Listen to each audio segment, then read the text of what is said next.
আমরা শুনি ভূত এফএমে, সেগুলো কি আসলেই মানুষের সাথে ঘটে? আসলে পৃথিবীতে আমার কাছে মনে হয় যে কোনো জিনিসেরই অস্তিত্ব নেই যদি আপনি সেটা না দেখে ফেলেন। আপনি যে ঘরটায় রয়েছেন, চোখ বন্ধ করলে সেই ঘরের কোনো অস্তিত্ব নেই। যে মুহূর্তে আপনি তাকালেন এবং ঘরের চারপাশে দেখতে পেলেন আপনার টেবিল, আপনার খাট, আপনার তোশক, আপনার বালিশ, সেই মুহূর্তে কিন্তু প্রত্যেকটা জিনিস সেই অস্তিত্ব তৈরি হলো, তাই না? আপনি যে ঘড়িটা পড়েন, সেই ঘড়িটা যতক্ষণ পর্যন্ত আপনি না দেখছেন সেটার কোনো অস্তিত্ব নেই। এবং আপনি যেটা দেখছেন সেটা যদি অন্য কেউ না দেখে, অর্থাৎ আপনি ঘড়িটা পড়ে আছেন, কাউকে ফোনে বলছেন আমি ঘড়ি পড়ে আছি, বিশ্বাস করা না করা তার ব্যাপার, কিন্তু যখন সে দেখে ফেলবে তখন সেই ঘড়িটার অস্তিত্ব তৈরি হলো। তো ব্যাপারগুলো এইরকমই। যাই হোক, আমাদের সঙ্গে আজকে উপস্থিত আছেন এমন একজন যিনি তার জীবনে অদ্ভুত একটা ঘটনার সম্মুখীন হয়েছিলেন। মাঝে মাঝে আমরা অনেক কিছু দেখে ফেলি এবং সেই জিনিসগুলোর কোনো ব্যাখ্যা আমরা পরবর্তীতে পাই না যে কেন দেখি। এটা কোনো ব্যাখ্যা নেই, বাট আপনি চিন্তা করবেন এই ঘটনা শোনার সময় যে ঠিক এই একই ঘটনা যদি আপনার সাথে ঘটতো বা আজকে রাতেও ঘটে বা শুনতে শুনতেই ঘটে, তাহলে আপনার কেমন লাগবে।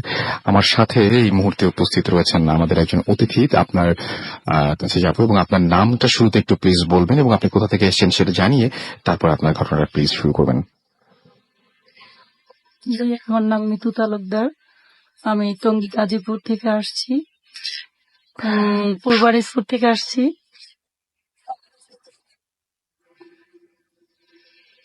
আপনার ঘটনায় চলে যাই। না, আপনাকে দেখে বলতে হবে না, আপনি যা মনে আছে সেটাকে বলেন। হ্যাঁ, আমি আমার আমি বাবা, শুরুতে জানতে চাই যে এই ঘটনাটা কতদিন আগের ঘটনা? এটা অনেকদিন আগের, 25 কি 26 বছর হবে। অনেক আগের কথা, যখন আমি ক্লাস 5 কি 6 এ পড়ি। কোথাকার ঘটনা, কোথায় এটা ঘটেছিল? বরিশাল, আমাদের গ্রামের বাড়িতে ঘটনা। আচ্ছা, ওখানে এই ঘটনাটা ঘটেছিল। ওকে, আমরা শুনি ঘটনাটা। হ্যাঁ, আমার বাবা দেশের বাইরে থাকতো, তা আমরা ঢাকায় বড় হয়েছি।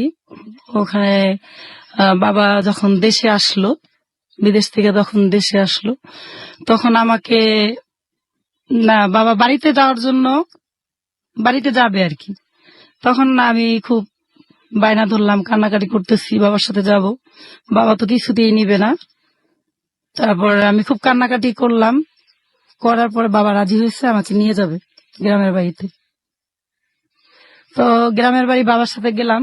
তখন বাইরে ছিল না, লঞ্চে আমরা যেতাম, কারণ এটা অনেকদিন আগের ঘটনা। তখন গ্রামটা ছিল খুবই, মানে গাছপালায় একদম ঘেরা, সাধারণত অনেক গাছ ছিল। আর বাবার সাথে গেছি আমি বেড়াতে। যাওয়ার পর আমরা শুধু আমাদের যারা রিলেটিভ, যারা চাচা চাচি, দাদা দাদি, মানে এদেরকেই চিনতাম, অন্য আর কাউকে চিনতাম না। গ্রামের কারোর সাথে আপনাদের না, কারণ আমরা তেমন একটা, আমাদের যাওয়া হতো না। আচ্ছা, আমরা ঢাকাতেই বড় হয়েছি। তো বাবার সাথে গেলাম, যাওয়ার পর রাত হলো, ঘুমাইলাম, চাচির সাথে আমি ঘুমাইলাম। তো আমার রাতে অবশ্যই প্রত্যেকটা মানুষেরই বাথরুমে যেতে হয়। তো আমার তো খুব বাথরুমে যাওয়ার জন্য খুব ঘুম ভেঙে গেছে আর কি। বাথরুমে আমি যাব, চাচিকে ডাকতেছি, চাচি আমি বাথরুমে যাব। তখন চাচি বলছে যাও, আমি তাকিয়ে আছি, কিন্তু সে আমার সাথে আসে নাই। তা আমি খুব সাহসী ছিলাম, ভয় পেতাম না। তো আমি, সাধারণত আপনারা জানেন যে গ্রামের বাড়ি টয়লেটগুলি, বাথরুমগুলি অনেক দূরে দূরে হয়, কাছে হয় না। তো আমি একটু দূরে গেলাম, যে আমি বাথরুম সেরে দাঁড়িয়েছি।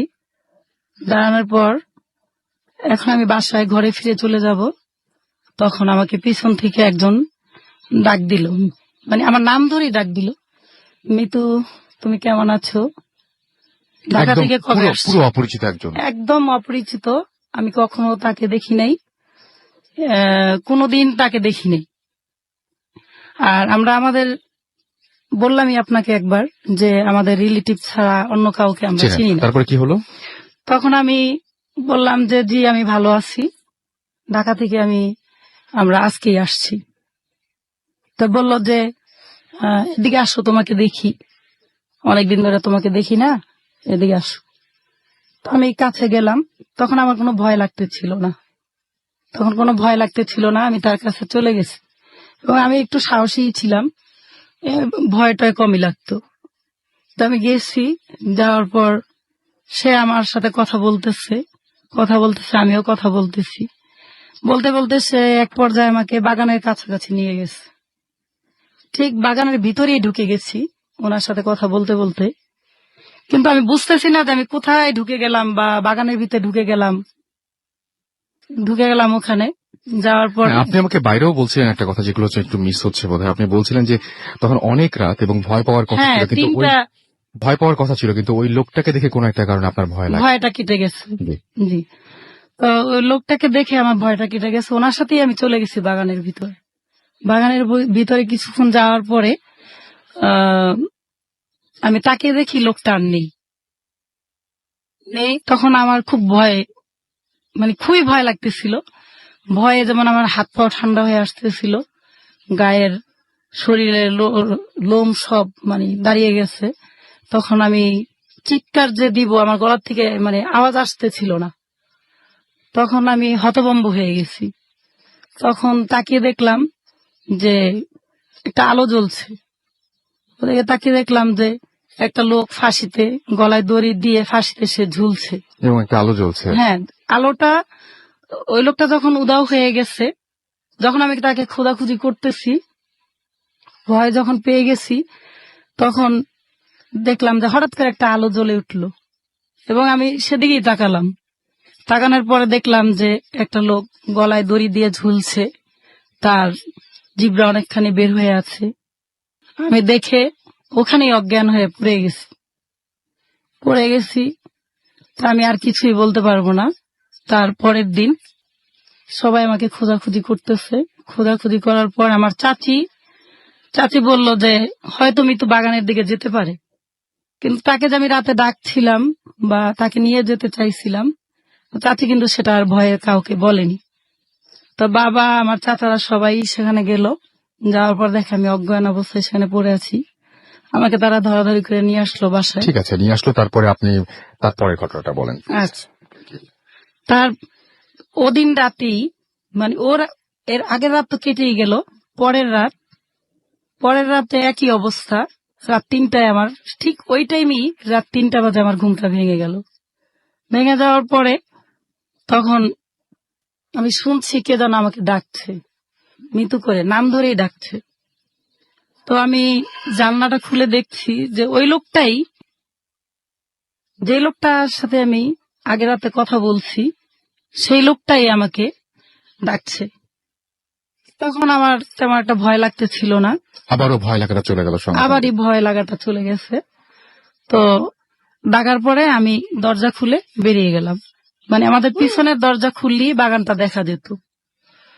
তো চলে গেলাম তার সাথে। তো বললাম যে আপনাকে কালকে তো খুঁজে আমি পেলাম না। বললো আমি তো তোমার পিছনেই ছিলাম, তুমি আমাকে দেখোনি। আমি বলি না তো, আমি তো আপনাকে দেখিনি।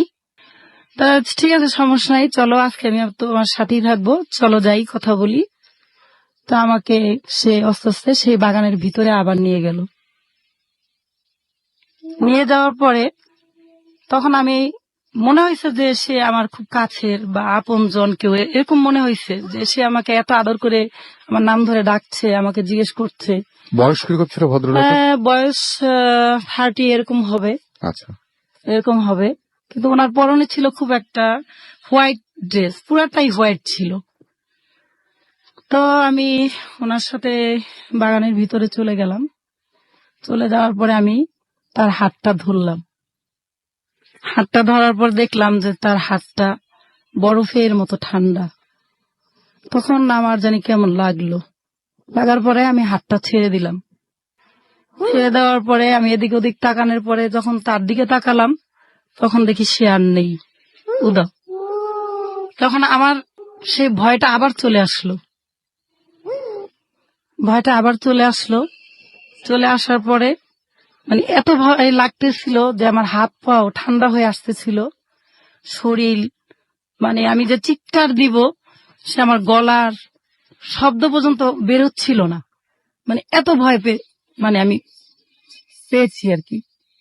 তারপরে দেখলাম যে ওই আগের রাতেরই সেরকম একটা আলো জ্বলে উঠলো, আবার জ্বলে উঠলো। পরে আমি সেদিকে তাকালাম, তাকিয়ে দেখি ওই লোকটাই, যে লোকটা আগের দিন আমাকে নিয়ে গেছে বা আজকেও নিয়ে গেছে। তো আমি তাকিয়ে দেখলাম যে ওই লোকটাই গলায় ফাঁসি দিয়ে মানে ঝুলতেছে আর কি। তার জিব্রাটা অনেকখানি বের হয়ে রয়েছে। দেখে আমি ওখানেই মানে অজ্ঞান শেষ। তখন আমি আর কিছুই বলতে পারবো না।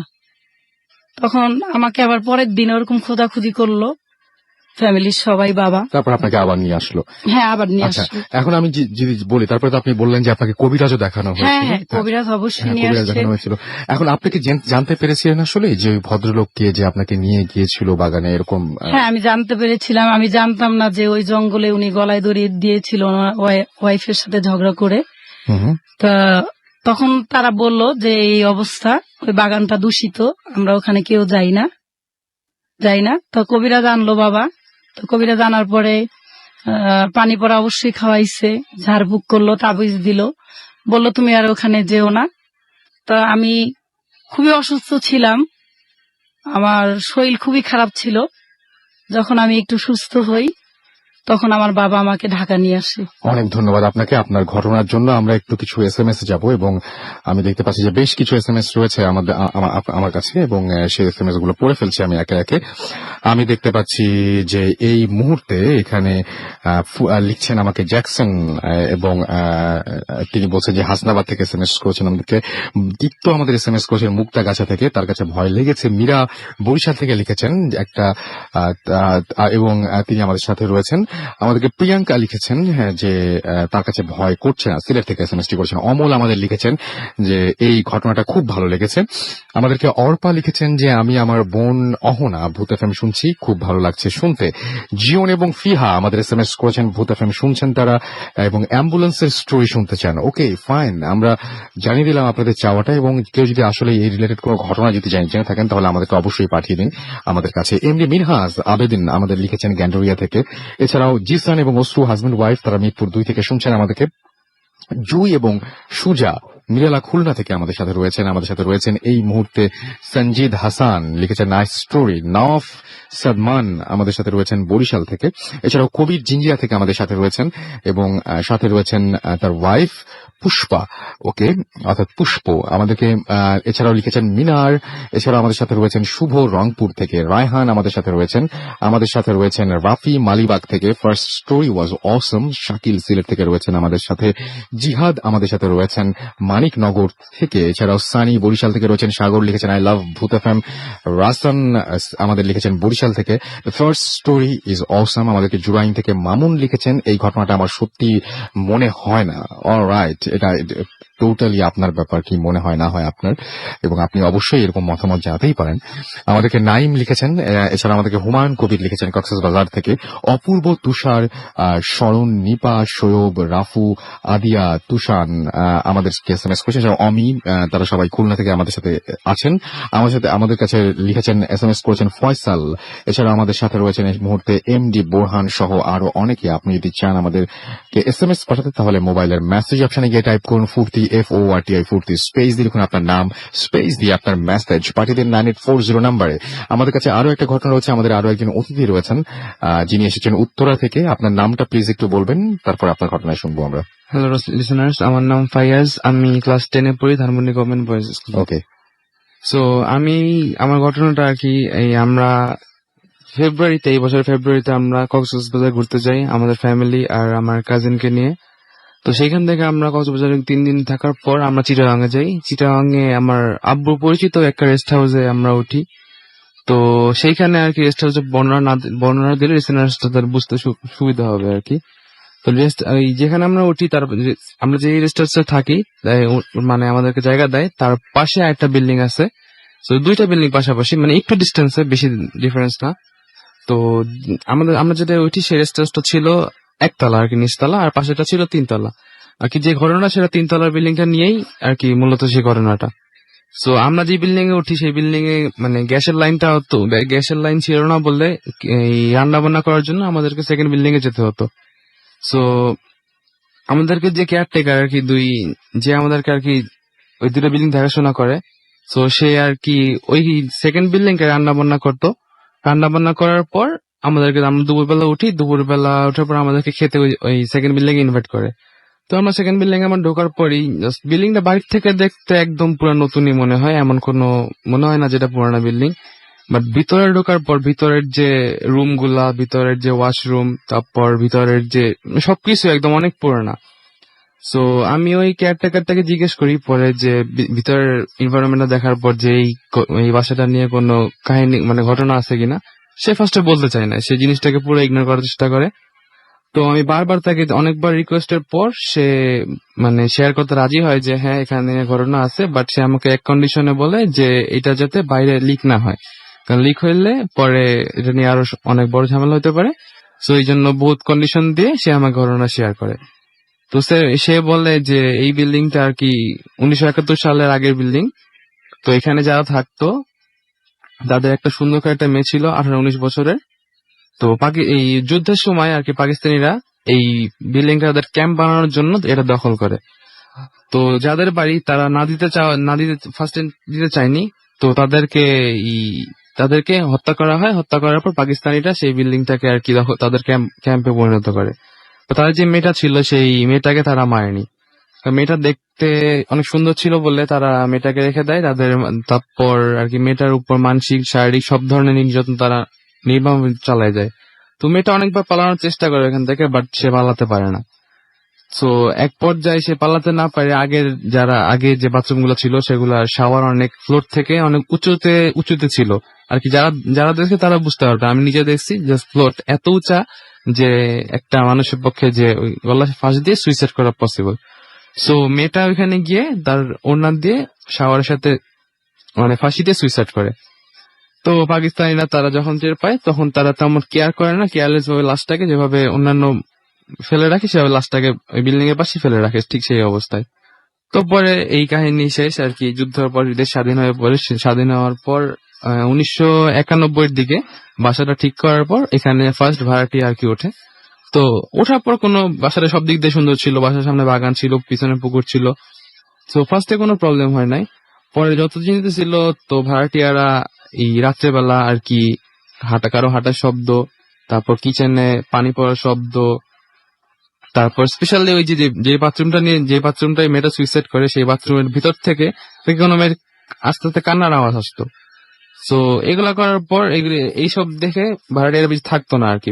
হায়েস্ট গেলে 1 মাস 1.5 মাস থাকে, এরকম করে চলে যেত। পরে এভাবে করতে করতে 1996 বা 1998 এর দিকে একটা ভাড়াটিয়া আসে।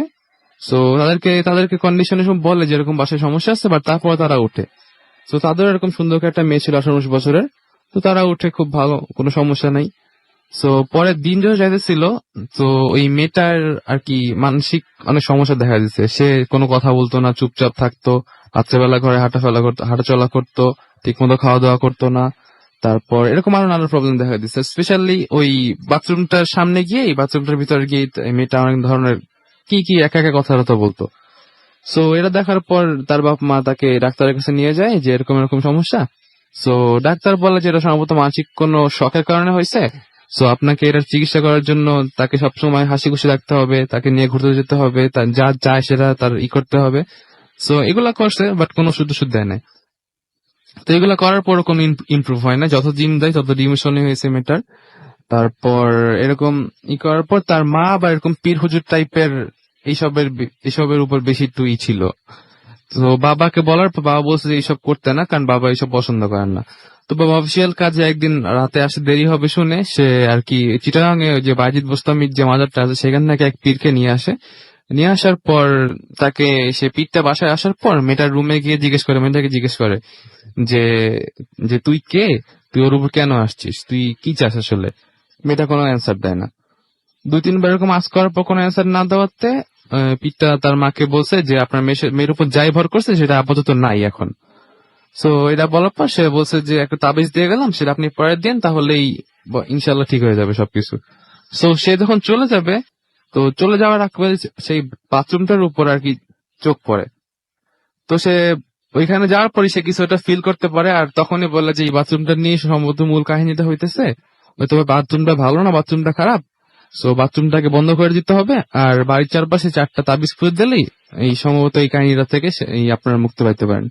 তো সে যখন বাথরুমটা বন্ধ করার পর বাড়ির চারপাশে 4টা পুঁততে যায়, কিন্তু তার কাছে একটা কম ছিল, তাবিজ 3টা ছিল, তো সে 4টা পুঁততে পারে না, বলছে যে আমি ফজর রক্তে এসে আমি আর বাকি লাস্টেরটা পুঁতে হয়ে যাবো। তো সেই বলে চলে গেছে। তো রাতের বেলা সে খাওয়া দাওয়া করে সবাই শুয়ে পড়ছে। তো তাদের বাপ মার, তাদের এই মেয়েটার বাবা মার রুমে রাত্রেবেলা আর কি গেটে অনেক নক করতেছে আর কি রুমের দরজায়। তো তারপর গেট খুলে দেখে যে তাদের মেয়েটাই আর কি চুল খোলা অবস্থায়, চুল সব ভেজা, সামনের দিকে ফালানো, মুখ পুরা ঢেকেছে চুলে, গলায় একটা ওড়না পেঁচানো, আর ভয়েসটা একটু মোটা হয়ে বলতেছে যে তোরা আমাকে কি করবি, তোরা আমাকে এখান থেকে যাইতে পারবি না, তোর মেয়েকে আমি ছাড়বো না, তোরা কেউ এখন আজ পর্যন্ত কেউ বাসা থাকতে পারে না, কেউ থাকতেও পারবে না। এইটা বলার পর জাস্ট ফেইন্ট হয়ে যায় মেয়েটা। তো পরে সকালবেলা হুজুর আসার পর হুজুরকে সব বলে, তো পিঠটাকে সব বলে, পিঠ বলে যে আর কি যেই উপর আসর করছিল এরকম আসর করে, তারা আর কি একটা মাধ্যম ইউজ করে, যে মাধ্যমের মাধ্যমে তাদের আর কি তাদের কোনো ইচ্ছা বা প্রকাশ করার জন্য এটাই করার পর। সো এই যেহেতু মেয়েটা কোনো ক্ষতি করে নাই, সো বলছে যে এরকম 4টা পুঁতে দেওয়া হয়েছে আর মেয়েটাকে তাবিজ দেওয়া হয়েছে, বলছে যে এরপর সম্ভবত কোনো সমস্যা হবে না, আর বেশি সমস্যা হলে আপনারা বাসার ছেড়ে চলে যেতে পারেন। অনেক ধন্যবাদ আপনাকে। আমাদের কাছে আরো বেশ কিছু ঘটনা রয়েছে এবং আমরা বলেছিলাম যে আরো কিছু গেস্ট রয়েছেন যারা আসবেন কিছুক্ষণের মধ্যে, সুতরাং রাত যত বেশি হবে তত বেশি জমজমাট হবে। ভূত এফএম আমাদের সঙ্গেই থাকুন। একটা ছোট্ট বিরতিতে যেতে হচ্ছে এবং বিরতির পরে আবারও ফিরে আসছি। স্টে টিউনড, রেডিও ফুর্তি এন্ড ডোন্ট স্টপ।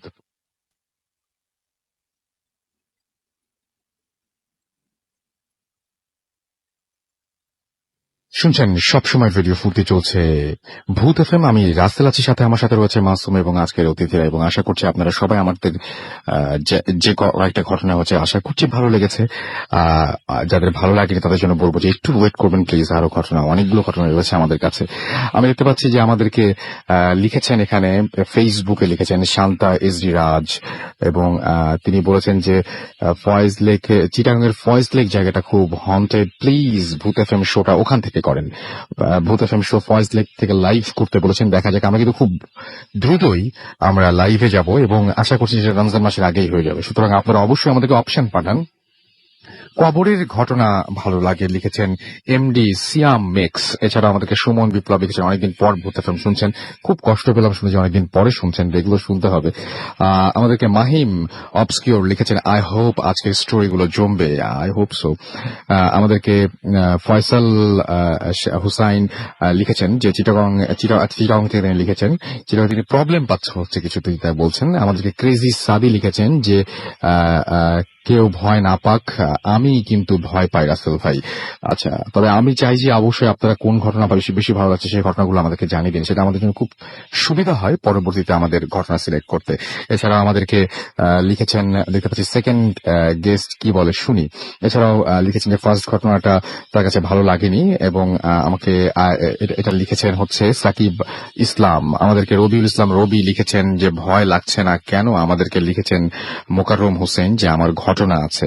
ঘটনা যাদের রয়েছে তারা অবশ্যই আমাদেরকে পাঠিয়ে দিন, এবং সেটা অবশ্যই আমাদের ইমেল অ্যাড্রেসে, এবং আমাদের ইমেল অ্যাড্রেস হচ্ছে bhutfm@radiofurti.fm, which is bhutfm@radiofurti.fm। আপনার নাম, ঠিকানা এবং ফোন নাম্বার সহ আপনার জীবনে ঘটে যাওয়া সেরা ঘটনাটি পাঠিয়ে দিন। যদি আমাদেরকে এসএমএস করতে চান তাহলে মোবাইলের মেসেজ অপশনে গিয়ে টাইপ করুন ফুর্তি, FORTI ফুর্তি, স্পেস দিয়ে লিখুন আপনার নাম, স্পেস দিয়ে আপনার মেসেজ পাঠিয়ে দিন 9840 নম্বরে।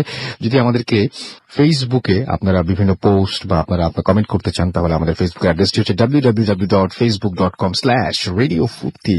আর রেডিও ফুর্তি স্পেলিংটি আপনারা নিশ্চয়ই জানেন, তারপরে আরেকবার মনে করিয়ে দিই RADIOFORTI। আমার কাছে এই মুহূর্তে একটা দারুণ ঘটনা রয়েছে, যে ঘটনাটি আমি একটু পড়ে শোনাতে চাই। তো অদ্ভুত টাইপের এই ঘটনা।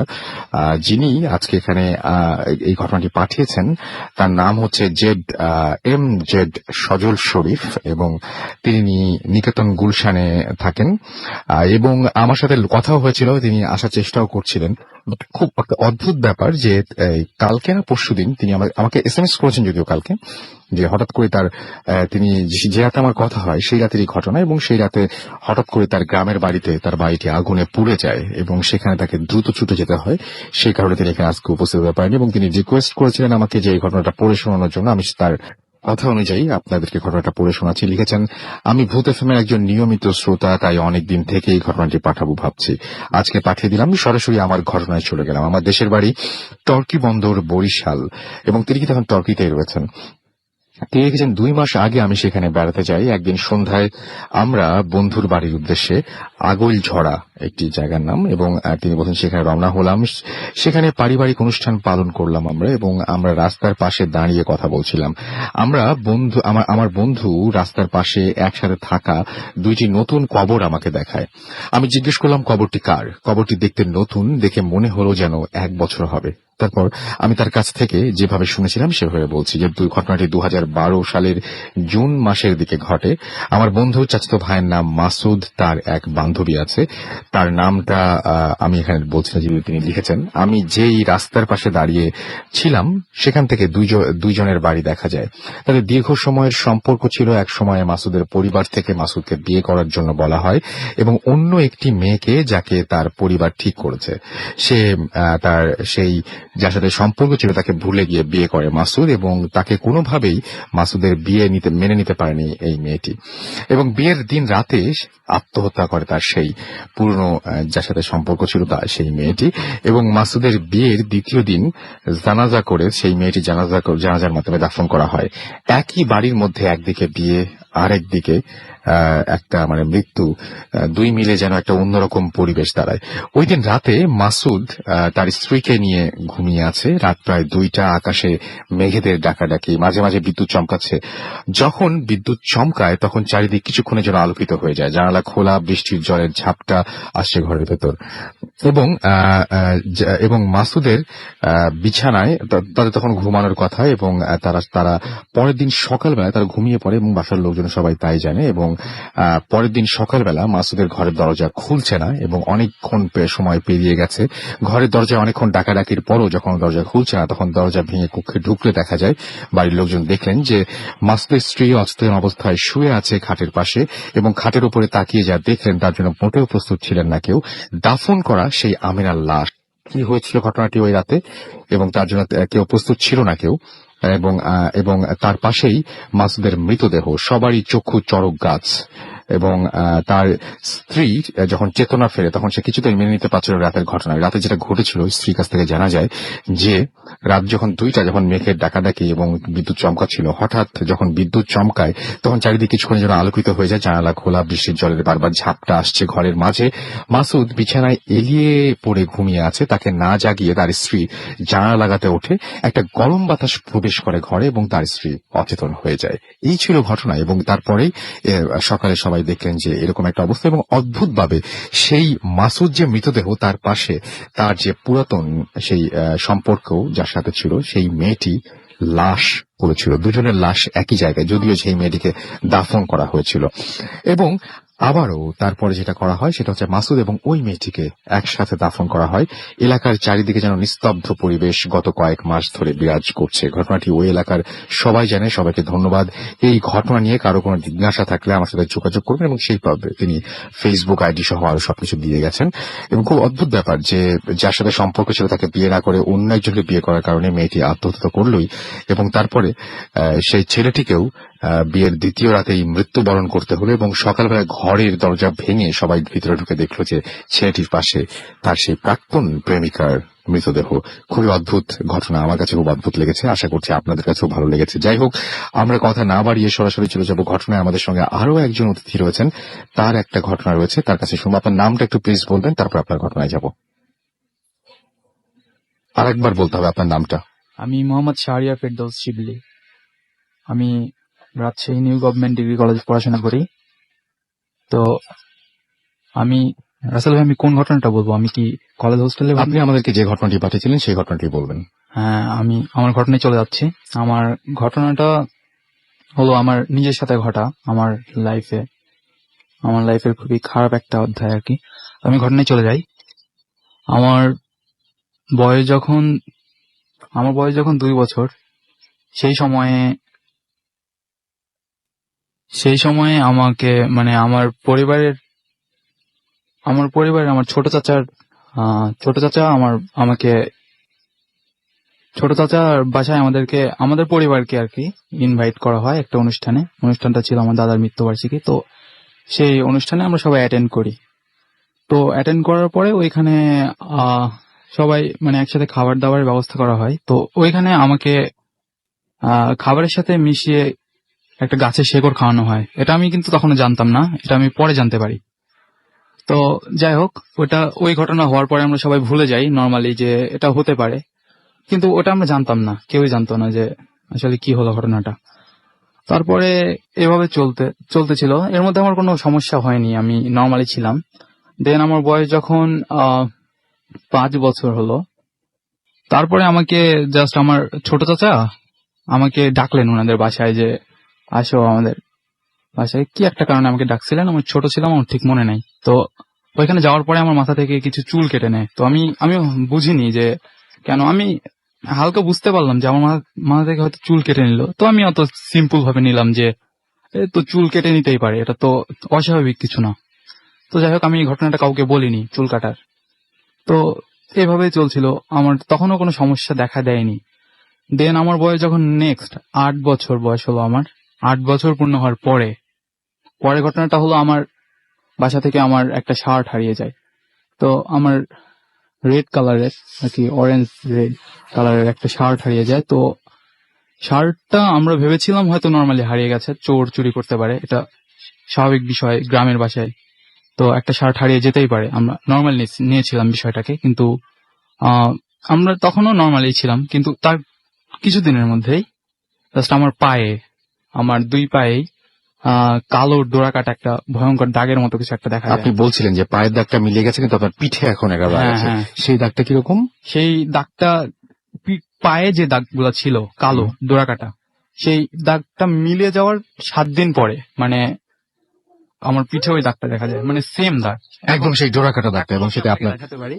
মানে আমার সেই এখনো ওই দাগটাই আছে। কিন্তু মানে আমরা কিন্তু ভূত এফএম মনে হয় এই প্রথম না হলেও মোটামুটি যে ব্ল্যাক ম্যাজিকের ভিকটিম এরকম কাউকে আমরা পাইনি।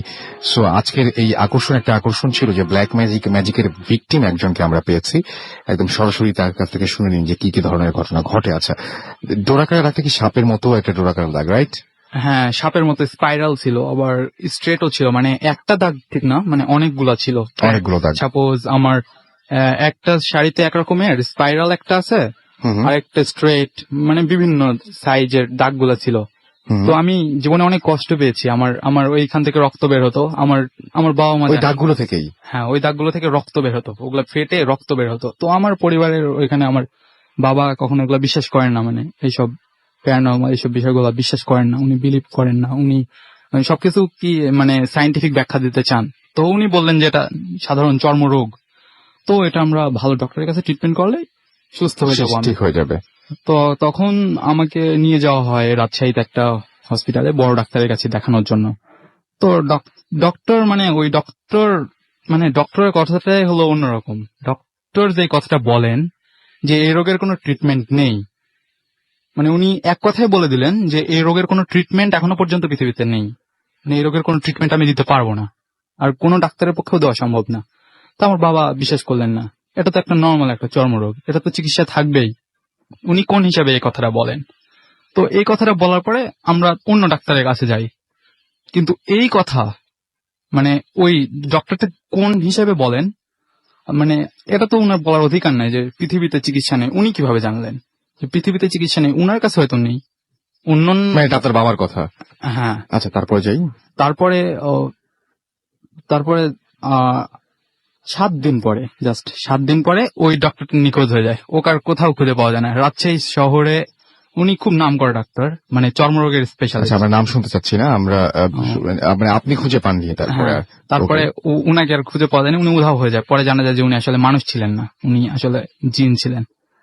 তো তারপরে জাস্ট আমার বয়স যখন 8 বছর পূর্ণ হলো, তারপরে এই ঘটনা, আমার পায়ে যে দাগটা হলো, মানে যে উনি যে উধাও হয়ে গেছেন এটা কি সবাই জানতেন ওই এলাকায়? ওই এলাকায়, মানে ওই আমরাও পরে জানতে পারি, আমরা ওই আচ্ছা, ইনস্ট্যান্ট আপনারা জানতে জানতে পারি পারেন, না আচ্ছা। যে পরবর্তীতে জানা যায় যে ওই ডাক্তারকে আর ওই হসপিটালে পাওয়া যাচ্ছে না, বা ওনার বাসাতেও আর নেই, উনি একবার একেবারেই নেই। আচ্ছা, সেটা অন্য প্রসঙ্গ, হয়তো ট্রান্সফারও হতে পারেন, সেটা অন্য ব্যাপার আছে। তারপরে শুনি আপনার সাথে কি ঘটনা ঘটছে, সেগুলো আমরা শুনি।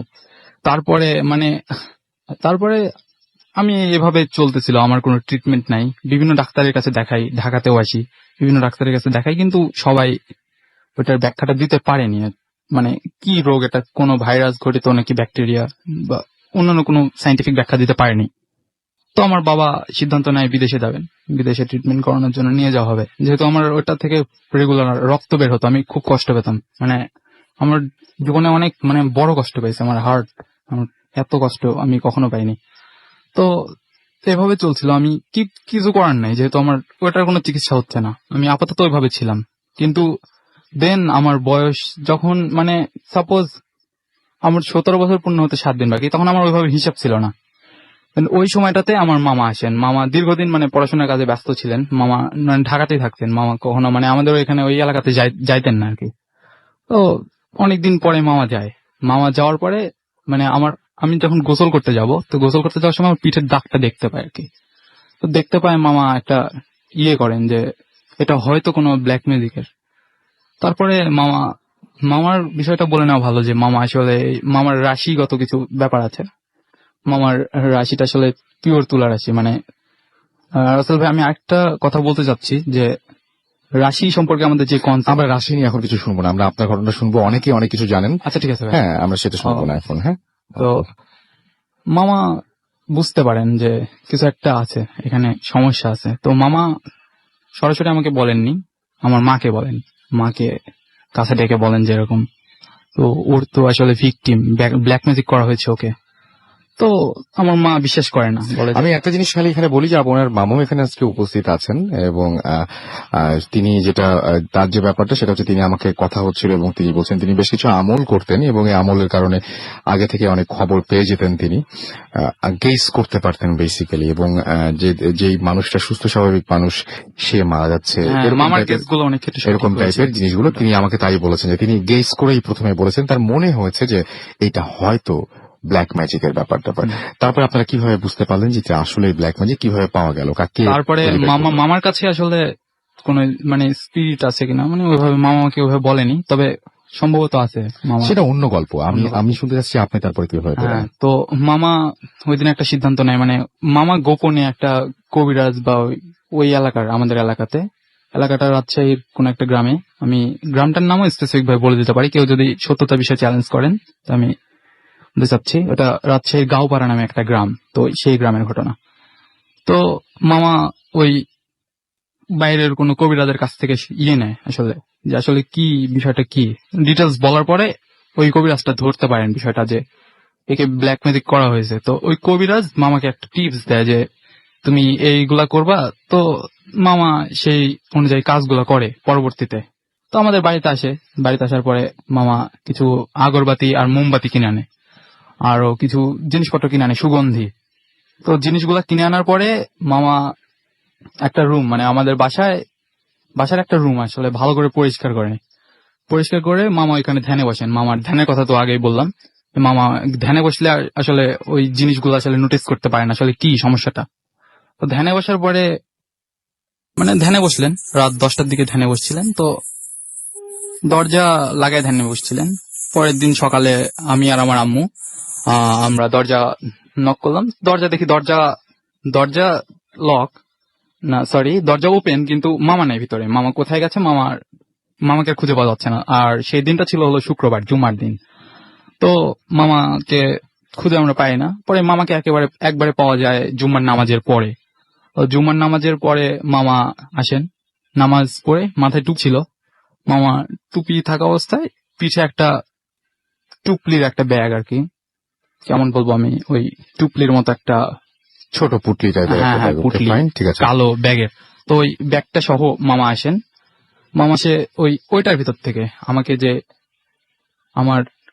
শেকড়টা খাওয়ানো হয়েছিল সেই শেকড়, তারপরে আমার যে শার্টটা হারিয়ে গেছিল সেই শার্ট, এইগুলা সব আপনার কথা শুনে বোঝা যাচ্ছে যে জিনিসগুলোতে ব্ল্যাক ম্যাজিক করা হয় সেগুলো সবসময় দুটো থাকে, একটা হচ্ছে আপনাকে দেওয়া হয়েছিল এবং আরেকটা ছিল অন্য কোনো হ্যাঁ, জায়গায়। হ্যাঁ, আমি এই বিষয়টা বলতে চাচ্ছিলাম। হুম, হুম। তো মামা ওই দুইটা জিনিস বের করার পরে আমার মাকে তখন ওই ঘটনাটা পুরাটা বলে যে এই যে পায়ে কালো দাগ, তারপরে এবং পিঠে তখন উঠে আপনার আস্তে আস্তে মনে পড়ে যে কবে শার্ট গুলা হারিয়ে গিয়েছিল, এই ঘটনাগুলো যখন বলে তখন আমার মায়ের মনে হয় যে আসলেই তো তাই, কিন্তু মামার তো জানার কোনো প্রশ্নই আসে না, মামা কিভাবে জানবে। Right right.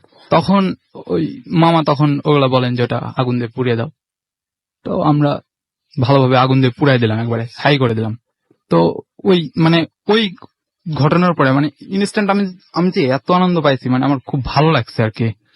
আমার মানসিক ভাবে শারীরিক ভাবে আমি এতটা প্রশান্তি পাই। তারপরে আস্তে আস্তে আমি সুস্থতার দিকে যাচ্ছি আর কি। এখন আমি পুরোপুরি কমপ্লিট হইনি, তবে ওই কালো যে ক্র্যাশ গুলা ছিল ওগুলা উঠে গেছে।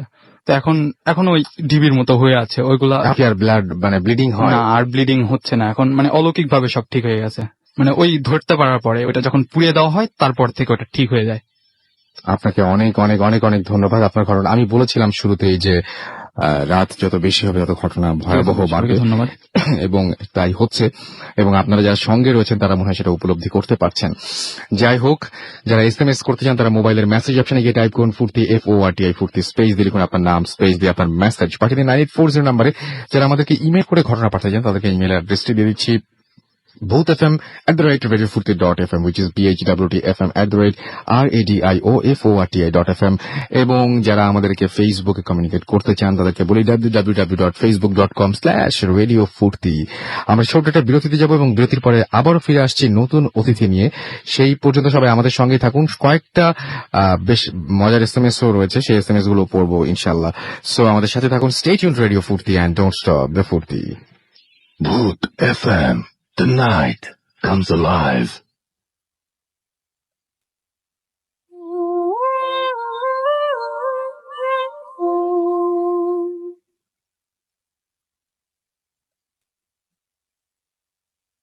শুনছেন সবসময় রেডিও ফুর্তি 88.0 FM, বাংলাদেশের সর্ববৃহৎ রেডিও নেটওয়ার্ক। চলছে এই মুহূর্তে ভূত এফএম এবং আমি রাসেল আছি সাথে, আমার সাথে রয়েছে মাসুম এবং আজকের অতিথিরা। এবং আপনারা জানেন যে ভূত এফএম এখন একটু অন্যরকম উইথ গ্রামীণ ফোন, এবং আপনাদের সহযোগিতা পেলে আমরা যেতে চাই বহুদূর। আর সেই বহুদূর যাবার প্রত্যাশা নিয়ে আমরা আসলেই স্টুডিওর বাইরেও শো করার প্ল্যান করেছি, এবং সেটা আশা করছি আমরা রমজানের আগেই হয়ে যাবে। রমজান মাসেরও খুব বেশি দেরি নেই, এরপরে তো সবে বরাত, তারপরে একটা উইক আমরা পাবো রমজানের আগে। সো আশা করছি সেরকম একটা কিছু চিন্তা ভাবনা আমাদের রয়েছে। সুতরাং বেশি বেশি করে আপনারা অপশন পাঠান, এবং অপশন পাঠানো মাত্রই আমাদের মাসুম সেখানে চলে যাবেন রেডি করতে, এবং দেখবেন যে কি অবস্থা, তারপরে আমরা সেখানে পৌঁছে যাব। সো বুঝতেই পারছেন যে এটা ইটস ভেরি ইম্পর্টেন্ট, এবং সেই কারণেই আজকে আমরা ভূত এফএম কয়েকদিন ধরে আমরা অনবরত মিটিং করছি, এবং এই ব্যাপার নিয়ে কথা বলতে আমরা আজকে বাবু ভাইকেও ডেকেছিলাম, এবং তিনিও হয়তো আমাদের সঙ্গে যাবেন। তো সেই ব্যাপারটা নিয়ে কথা বলার একটা পর্যায়ে মনে হলো যে হ্যাঁ, তার কাছে যদি কোনো ঘটনা থাকে সেই ঘটনা তিনি শেয়ার করতে পারেন, এবং তার কাছে চমৎকার একটা ঘটনা আছে, সেই ঘটনা আমরা শুনবো। তবে তারা কিছু SMS পড়বো। রায়হান আমাকে লিখেছেন, ভাইয়া আমার বাড়ি আগলছড়ি, না আগল ঝাড়াই। আচ্ছা, তিনি বলছেন যে ঘটনাটা আমি জানি। ওকে, তো একটু আগে আমরা যে বরিশালের ঘটনাটা বলছিলাম, যেটা আমি পড়ে শোনালাম, সেই ঘটনাটা তিনি জানেন, সেটাই তিনি বললেন। এবং যিনি আমাদের ঘটনা পাঠিয়েছেন তিনিও কিন্তু বলেছেন যে এই ঘটনাটা ওই এলাকার সবাই জানে। মোহাম্মদ সানমুন লিখেছেন আমাদেরকে, রাসেল ভাই আমার কিছু ঘটনা ছিল, এগুলো শেয়ার করতে চাই। তারপরে তিনি ফোন নাম্বার দিয়েছেন। ভাই এইভাবে হবে না, আসলে আমাদের যে ইমেল অ্যাড্রেসটি আছে সেখানে আপনার ঘটনা অবশ্যই পাঠাতে হবে, এবং সেই ঘটনাগুলো আমাদের যে ভূত এফএম টিম রয়েছে সেই টিম শুধুমাত্র যদি সেই ঘটনাটা সিলেক্ট করে তাহলে আপনি এখানে আসার সুযোগ পাবেন, বা আমি আপনার ঘটনাটা পড়ে শোনাবো। অ্যানি এবং মনি আমাদের লিখেছেন থার্ড স্টোরি, যেটা আমি পড়েছি আর কি, এটা খুব থ্রিলিং ছিল। আমাদেরকে প্লাবন ময়মনসিং থেকে SMS করেছেন, আমাদেরকে MD রনি SMS করেছেন, বরাগ নেত্রকোনা থেকে SMS করেছেন, সুজন আমাদের SMS করেছেন আমির শাহিন ভুঁইয়া, এছাড়া রতন ঢাকা বংশাল থেকে আমাদের SMS করেছেন, নাবিল আমাদেরকে SMS করেছেন, এবং আমাদের SMS করেছেন কবির জিনজিরা থেকে, এছাড়াও আমাদেরকে SMS করেছেন সানি বরিশাল থেকে, মারজান আমাদের SMS করেছেন ভয় পেতে ভালো লাগে, আই লাভ ভূত এফএম। আমাদেরকে এছাড়াও দেখতে পাচ্ছি মামুন লিখেছেন, মামুন মাহফুজ, এছাড়াও খুলনা থেকে আনোয়ার এবং তার ওয়াইফ আমাদের এসএমএস করেছেন আমাদেরকে কাব্য, এছাড়াও নাফিজ সহ আরো অনেকে। আপনি যদি এসএমএস করতে চান তাহলে মোবাইলের মেসেজ অপশনে গিয়ে টাইপ করুন ফুর্তি FORTI ফুর্তি, স্পেস দিয়ে আপনার নাম, স্পেস দিয়ে আপনার মেসেজ পাঠিয়ে দেন 9840 নাম্বারে। আমি দেখতে পাচ্ছি যে অনেকে আমাদের এখানে কমেন্ট পাঠাচ্ছেন এবং আমাদেরকে দেখতে পাচ্ছি যে দারুণ ভয়ের পিক লিখেছেন মারিয়া ইসলাম রাফা, আমাদেরকে নিসা লিখেছেন এখানে যে ঘুম আসছে চলবে না, আরো দারুণ সব ঘটনা আছে, সেই ঘটনাগুলো শুনে তারপরে ঘুমাতে যাবেন প্লিজ। আমাদেরকে এছাড়াও লিখেছেন সাদিয়া জান্নাত নেহা লিখেছেন আমি শুনবো, তপুকে দাস লিখেছেন খুব ভয়ঙ্কর পিকচার, আমাদেরকে MD ইমরান লিখেছেন কখন শুরু হবে ভূত FM, আমাদেরকে SMS করেছেন। এছাড়াও দেখতে পাচ্ছি আরো অনেকেই দেখতে পাচ্ছি যে এখানে রয়েছেন আরো অনেকেই দেখতে পাচ্ছি এখানে যারা লিখেছেন, পাগলু রয়, টিটু অধিকারী, এছাড়াও ফয়সাল ফারদিন সহ আরো অনেকে। তো আপনি যদি এসএমএস করতে চান তাহলে মোবাইলের মেসেজ অপশনে টাইপ করুন নাম ফুর্তি, স্পেস দিয়ে আপনার নাম, স্পেস দিয়ে আপনার মেসেজ পাঠিয়ে দিন 9840 নাম্বারে। আর যদি আপনি আমাদেরকে ফেসবুকে ঠিক এইভাবে কমেন্ট করতে চান তাহলে চলে যান www.facebook.com/radiofurti, ইমেল পাঠানোর অ্যাড্রেস তো আপনারা জানেন। তারপর আরেকবার জানিয়ে দিই boothfm@radiofurti.fm। চলে যাব আমাদের বাবু ভাইয়ের কাছে তার ঘটনা শুনতে।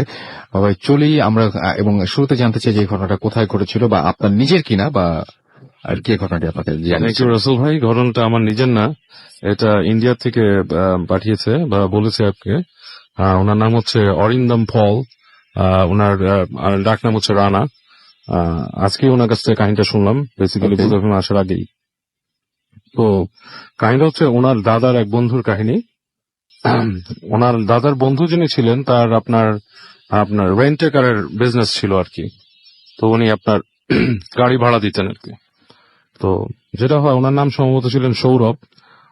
উনি গাড়ি নিয়ে জলপাইগুড়িতে যান আর কি, একটা ট্রিপ নিয়ে। তো সেটা আপনার দিনের বেলা। তো ভর দুপুরে উনি ওখানে পৌঁছান। তো পৌঁছে উনি ওখানে মানে আপনার মানে ওনার যে হোটেল উনি খাওয়া দাওয়া করেন সেখানে যায়। ওটা হচ্ছে ওনার আপনার অ্যাকচুয়ালি ফিক্সড একটা হোটেল। তো ওখানে যিনি খাওয়া দাওয়া করছেন, তো এক পর্যায়ে হোটেলের ভেতর থেকে একজন ওনাকে রিকোয়েস্ট করলো, মালিক পর্যায়ে একজন যিনি ওনার পরিচিত, পুরো পরিচিত, যে ভাই আপনি তো যাচ্ছেন ট্রিপ নিয়ে চলে যাবেন, তো আপনি আমাকে একটু উপকার করেন। তো বলছে কি উপকার? তো বলছে যে এখানে আর কি আমার একটা লাশ আছে আর কি, লাশটা হাসপাতালে আছে, এটা তার বাড়িতে পৌঁছে দেওয়া দরকার। তো একটু কষ্ট করে আপনি যদি নিয়ে যান, আপনার তো পথেই পড়বে। তো উনি বলছে যে না, আমি দেখেন দাদা, আমি রেন্টে কারে ড্রাইভ করি বা কাস্টমার পিক আপ করি বা প্যাসেঞ্জার, বাট আমি লাশ ক্যারি করি না, আমার একটা লাশ বহন করা গাড়িও না। তো তারপর ওনাকে মানে অনেক রিকোয়েস্ট করে আর কি হোটেলের মালিক। আর শেষ পর্যন্ত ওনাকে মানে 2 গুণ 3 গুণ বলে শেষ পর্যন্ত 5 গুণ আপনাকে টাকা দিতে চায় লাশটা ক্যারি করার জন্য। তো যখন 5 গুণ দিতে যায় তখন উনি এটাতে বেশি হয়ে যায় আর কি, যে বলে যে 5 গুণ মানে আমার 5 দিনের ইনকাম একদিনে চলে আসতেছে। তো সে রাজি হয়, সে বলে আচ্ছা ঠিক আছে আমি নিয়ে যাব। তো বলে যে ঠিক আছে, আপনি দুপুরের পরে আপনি একটা হাসপাতাল, অমুক হাসপাতাল, ওখানে যান। উনি জিজ্ঞেস করেছিল হোটেলের মালিককে যে আপনি কি আমার সাথে যাবেন? বলতেছে না, দেখেন আমি যেতে পারবো না, আমি কাজে অনেক ব্যস্ত, আমি বলে দিব যেখানে লাশটা ডেলিভার করবেন ওদের বাড়িতে বলে রাখবো, ওরা পিক আপ করে নিয়ে যাবে লাশটা, কাছ থেকে সমস্যা হবে না। আপনি জাস্ট হাসপাতাল থেকে পিক আপ করে নিয়ে যান, আপনাকে আমি পেমেন্ট করে দিচ্ছি, আপনি ওখানে যে ডেলিভারি দিবেন। তো উনি রাজি হয়ে যায়। তো রাজি হয়ে উনি দুপুরের পরে ঠিক ওই হাসপাতালের সামনে যায়। যাওয়ার পরে দেখা যাচ্ছে যে হাসপাতাল থেকে লাশটা বের করে নিয়ে দিয়েছে ওনাকে, কাপড় দিয়ে পেঁচানো, সেটা দড়ি দিয়ে বাঁধা, এসে ওনাকে দিচ্ছে। তো উনি গাড়িতে কোথায় নেবেন, পেছনের সিটে তো আর লাশ রাখা যাচ্ছে না। উনি যেটা করে, ওনার অ্যাম্বাসেডর গাড়ি ছিল বেশ বড়, আপনার পেছনে ট্রাঙ্ক, ওইটাতে উনি লাশটা নেয়। তো নিয়ে উনি রওনা দেয়, গাড়ি নিয়ে রওনা দেয়। গাড়ি নিয়ে কিছুক্ষণ যাচ্ছে, উনি দেখে যে হঠাৎ খটখট করে শব্দ হচ্ছে পেছনে। বলে খটখট করে শব্দ হচ্ছে কেন, আমি তো ট্রাঙ্ক বন্ধ করছি, কি ব্যাপার? তো উনি গাড়িটা থামায়, ব্রেক করে থামায় যে উনি যেটা করে, দেখে ট্রাঙ্কটা খোলা। উনি দেখে অবাক হয় যে ট্রাঙ্ক তো খোলা থাকার কথা, লক করা ছিল, উনি নিজেই লক করেছেন। তো উনি করে কি, ট্রাঙ্কটা আবার বন্ধ করে দেন, বন্ধ করে দিয়ে উনি গাড়িতে বসে আবার রওনা দেন আর কি। তো একটু যখন যাচ্ছেন উনি, তখন ওনার মধ্যে একটা মানে বাজে ফিল হয়, যে খারাপ লাগতে থাকে যে গাড়িতে লাশ নিয়েছি, কেমন দিন লাগতেছে, এটা নেই না। তো ওনার কাছে ধূপকাঠি ছিল, তখন উনি 2টো ধূপকাঠি বের করে ওটা জ্বালায় আর কি ওখানে। তো ধূপকাঠিটা ইজ কাইন্ড অফ লাইক আমরা যে আগরবাতি ইউজ করি, কাইন্ড অফ লাইক দ্যাট, হ্যাঁ ওরকম আর কি। তো চালাচ্ছে এবং ওনার গাড়িতে ওনার যে ধর্মীয় বিশ্বাস অনুযায়ী উনি যা যা রাখেন সেগুলো রাখে। অনেকে দেখা যাচ্ছে যে তার ধর্মীয় কোনো ছবি বা মূর্তি এরকম রাখে, আবার অনেকে যারা মুসলমান তারা অনেক সময় দেখা যাচ্ছে দোয়া দুরুদ রাখে। তো উনি ওই ওনার সেই ধর্মীয় বিশ্বাস অনুযায়ী মূর্তি ওখানে রেখেছিলেন আর কি, ওনার গণেশের ছবি বা সামথিং। তো যাক উনি যাচ্ছেন, একটু পরে যাওয়ার পরে উনি দেখেন যে বাসার রাস্তার সামনে একটা ছেলে দাঁড়ায় আছে, টিনেজ একটা ছেলে, সে একটা নেভি ব্লু প্যান্ট আর শার্ট পরা, পরে গাড়ির সামনে হাত দিয়ে দেখাচ্ছে। তো উনি গাড়িটা দেখে উনি ব্রেক করেন, ব্রেক করে থামায় উনি জানলা খুলে বলে কি ব্যাপার। তো ছেলেটা বলে যে দাদা আমি তো বাসার থেকে ঘুড়ি উড়াতে উড়াতে বা কাজ খেলতে খেলতে অনেক দূরে চলে এসেছি, আমি মানে বেশ খানিকটা দূরে চলে আসছি, প্রায় 2-3 মাইল, আপনি আমাকে নামায় দেন সামনে। তো ড্রাইভার উনি যে গাড়ি চালাচ্ছিলেন উনি বলে যে না দেখো আমি নামাইতে পারবো না, তুমি তোমার মতো চলে যাও, তুমি কিভাবে এসছো যেভাবে এসছো সেভাবে চলে যাও, তখন আমি দিতে পারবো না। তো ওই ছেলেটা অনেক কাকুতি মিনতি করে ওনার কাছে, একটু নামিয়ে দেন। তো উনি বলে মানে একসময় উনি এটা তো ওনার কথায় কনভিন্সড হয়ে যায় ছেলেটার কথায়। তো উনি বলে আচ্ছা বসো গাড়িতে। তো বসতে বলে উনি সামনের সিটে, ছেলেটা সামনের সিটে বসতে চায়, উনি বলে না এখানে না, তুমি পেছনের সিটে বসো। তো ছেলেটা পেছনের সিটে উঠে বসে। তো বসার পর উনি আবার গাড়ি স্টার্ট দিয়ে চলছে। তো যখন চলছে গাড়িতে দেখে যে ছেলেটা ওনার দিকে তাকিয়ে আছে দৃষ্টিতে, মানে সামনে ডানে বামে কিছু দেখছে না, সরাসরি রিয়ার ভিউ মিররে ওনাকে দেখছে আর কি। তো উনি বারবার চোখ রিয়ার ভিউ মিরর নিচ্ছে আর দেখছে ওই ছেলেটার সাথে ওনার মানে আই কন্ট্যাক্ট হচ্ছে। তো উনি এক পর্যায়ে বলে এই তুমি আমার দিকে তাকাচ্ছ কেন এইভাবে, তুমি দেখবা তোমার মতো ডানে বামে তাকাও সামনে তাকাও, তুমি এক দৃষ্টিতে আমার দিকে তাকিয়ে থাকো না। ছেলেটা কোনো উত্তর দেয় না ওনাকে। তো উনি বেশ ফিল করে, মানে হেজিটেট ফিল করে এবং ওনার ভেতরে সিক্স সেন্সে কিছু একটা মানে সামথিং রং মনে হতে থাকে। উনি যেটা করে এক পর্যায়ে উনি আরো 2টো ধূপকাঠি ওখানে জ্বালায়। তো যখন ধূপকাঠি জ্বালাচ্ছে তখন ছেলেটা ওনাকে বলে এটা জ্বালাবেন না, জ্বালাচ্ছেন কেন? তো বলে তোমার সমস্যা কি, ধূপকাঠি জ্বালাচ্ছে তো বাড়িতে তা জ্বালায়, সব সন্ধ্যার সময় জ্বালায় মানুষ, গ্রামে থাকে, তুমি গ্রামের ছেলে, তোর সমস্যা কি? ছেলেটা মানে অনেক অস্বস্তি করতে থাকে, এক সময় দেখা যায় খুব চটফট টাইপের করছে। তো উনি ধূপকাঠি জ্বালিয়ে ফেলে আর কি, জ্বালিয়ে লাগায়। তো কিছু তো যাচ্ছে যেতে হঠাৎ করে উনি রিয়ার ভিউ মিররে দেখে পিছনের সিটে ছেলেটা নেই, মানে that boy is not there, সে মানে অ্যাকচুয়ালি মানে ডিসঅ্যাপিয়ার্ড। যেটা তো উনি বেশ হয়ে যায় আর কি, কি ব্যাপার, পিছনের ছেলেটা বসা ছিল নাই। তো উনি গাড়িটার সামনে তাকায়, একটু সামনে যাওয়ার পর দেখো ছেলেটা রাস্তায় দাঁড়ায় আছে। তো উনি গাড়িটা ব্রেক করে তাকায়, দেখে ছেলেটা ওনাকে বলতেছে ওই পাশ থেকে যে তোর তোর গলার লকেটটার জন্য আজকে তুই বেঁচে গেলি, তোরে আমি আজকে শেষ করে ফেলতাম। তো উনি এটাতে বেশ মানে স্পুকড হয়ে যায়, কি ব্যাপার ছেলে শেষ করে ফেলতে, এবং ছেলেটার তখন চাহনি ডিফারেন্ট। তো উনি তাড়াতাড়ি কি বলে কোনো কথা না বলে ছেলেটাকে ক্রস করে শুনে গাড়ি টান দেয় এবং ওনার কাছে বেশ ভয় লাগতে থাকে ডিফারেন্ট টাইপসের। তো যেটা হয় উনি গাড়ি নিয়ে যায় এবং ওই গ্রামটা খুঁজে বের করে, একজনকে জিজ্ঞেস করে যে এই গ্রামটা কোথায়, যে লাশটা ড্রপ করার কথা। তো মানুষটা বলে যে অমুক জায়গায়। তো উনি গ্রামে যায়, খুঁজে বের করে ওই লাশটা উনি নামায় হ্যান্ড ওভার করে ওদের কাছে। তো ব্যাপার হচ্ছে যখন লাশটা হ্যান্ড ওভার করে তখন উনি মানে এক পর্যায়ে দেখতে পায় ওনার সামনে মনে হয় লাশটা একটু খোলে। তো উনি দেখতে পায় যে এই লাশটা হচ্ছে ওই ছেলেটার, দ্যাট বয়, যে ছেলেটা গাড়িতে উঠেছিল, সেরকম টিনেজার সেই ছেলেটাই, এবং চেহারাটা চেনা যাচ্ছে অনেকটা, কিন্তু উনি বুঝে ফেলে কারণ ছেলেটার মানে মারা নাকি গিয়েছিল, পরে খবর শুনে যে আজ থেকে মানে ওদিন থেকে 10-15 দিন আগে মারা গেছে, অনেক পুরনো লাশ, অনেক পুরনো লাশ, এবং মানে ওটা ওই মর্গে ছিল, সেখান থেকে এসছে। তো উনি খুবই ভয় পায়। তো পরবর্তীতে উনি এক পুরোহিতের সাথে কথা বলে যে এই ব্যাপারটা নিয়ে। তো পুরোহিত ওনাকে বলে দেখো তুমি বেঁচে গেছো, তুমি খুব সমস্যায় পড়তে, ওটার মধ্যে খারাপ কিছু ছিল, কোন রকমের বাজে জিনিস ছিল ওটার সাথে। এই হচ্ছে একটা ঘটনা রাসূল ভাই।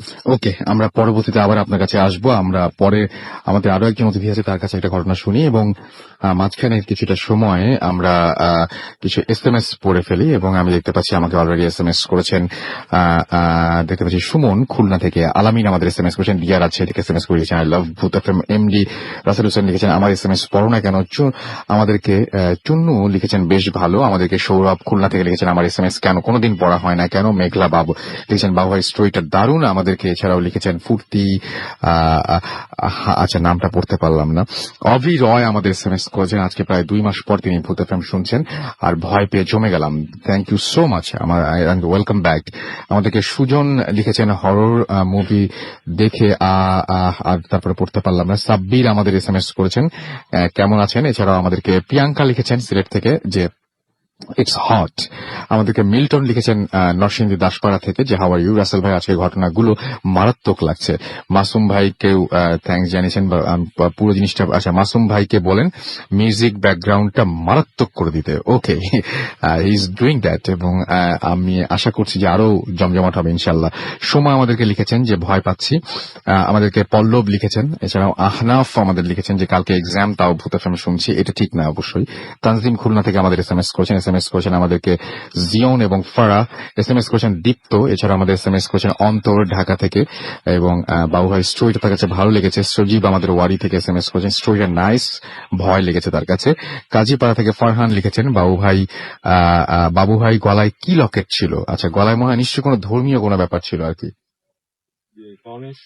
গণেশের লকেট ছিল। ওকে ওকে, আমাদেরকে এছাড়াও নীল সাগর এসএমএস করেছেন গাজীপুর থেকে, এছাড়া আমাদেরকে রতন পল এসএমএস করেছেন।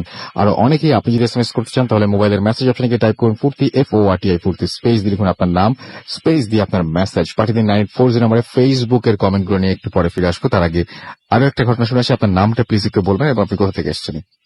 আমি বদরুজ্জামান বলছি, মিরপুর 6 নম্বর থেকে আসছি। জি, আপনার ঘটনা শুনি। আমার ঘটনা হলো মার্চের 21 তারিখে।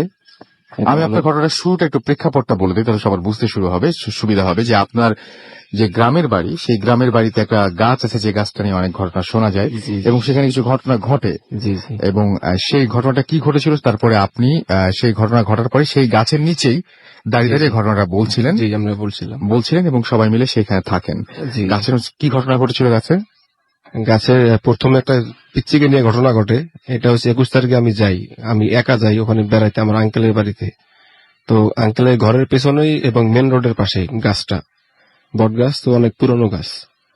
তো এখানে আমি ছিলাম 7 দিনের মতো। তো 21 তারিখের মাথায় আর কি, 21 তারিখে তার বুধবার না বৃহস্পতিবার দিনের পরে, তো ওই দিন রাতে এশার নামাজের পরে গ্রামের মানুষ তো তাড়াতাড়ি ঘুমায় যায়। তো 8টার দিকে আমরা সবাই খাওয়া দাওয়ার জন্য রেডি হইতেছিলাম। এমন সময় এক পিচ্চি অন্ধকার রাতের গাছের নিচে দিয়ে আসতেছিল। তো আসার সময় পিচ্চিটা চিল্লাইতেছে যে আমার বাঁচান বাঁচান, কে যেন ধরছে আমাকে।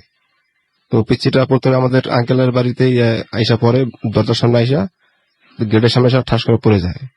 তো আমি আবার দরজা খোলার পরে বললো যে, আমি বললাম যে কি হয়েছে? বলে যে আমার কে যেন ধরছিল, আমার অনেক জোরে পিছন দিয়ে ধরছিল গাছের নিচ থেকে। তো আমি দৌড়ে আসছি।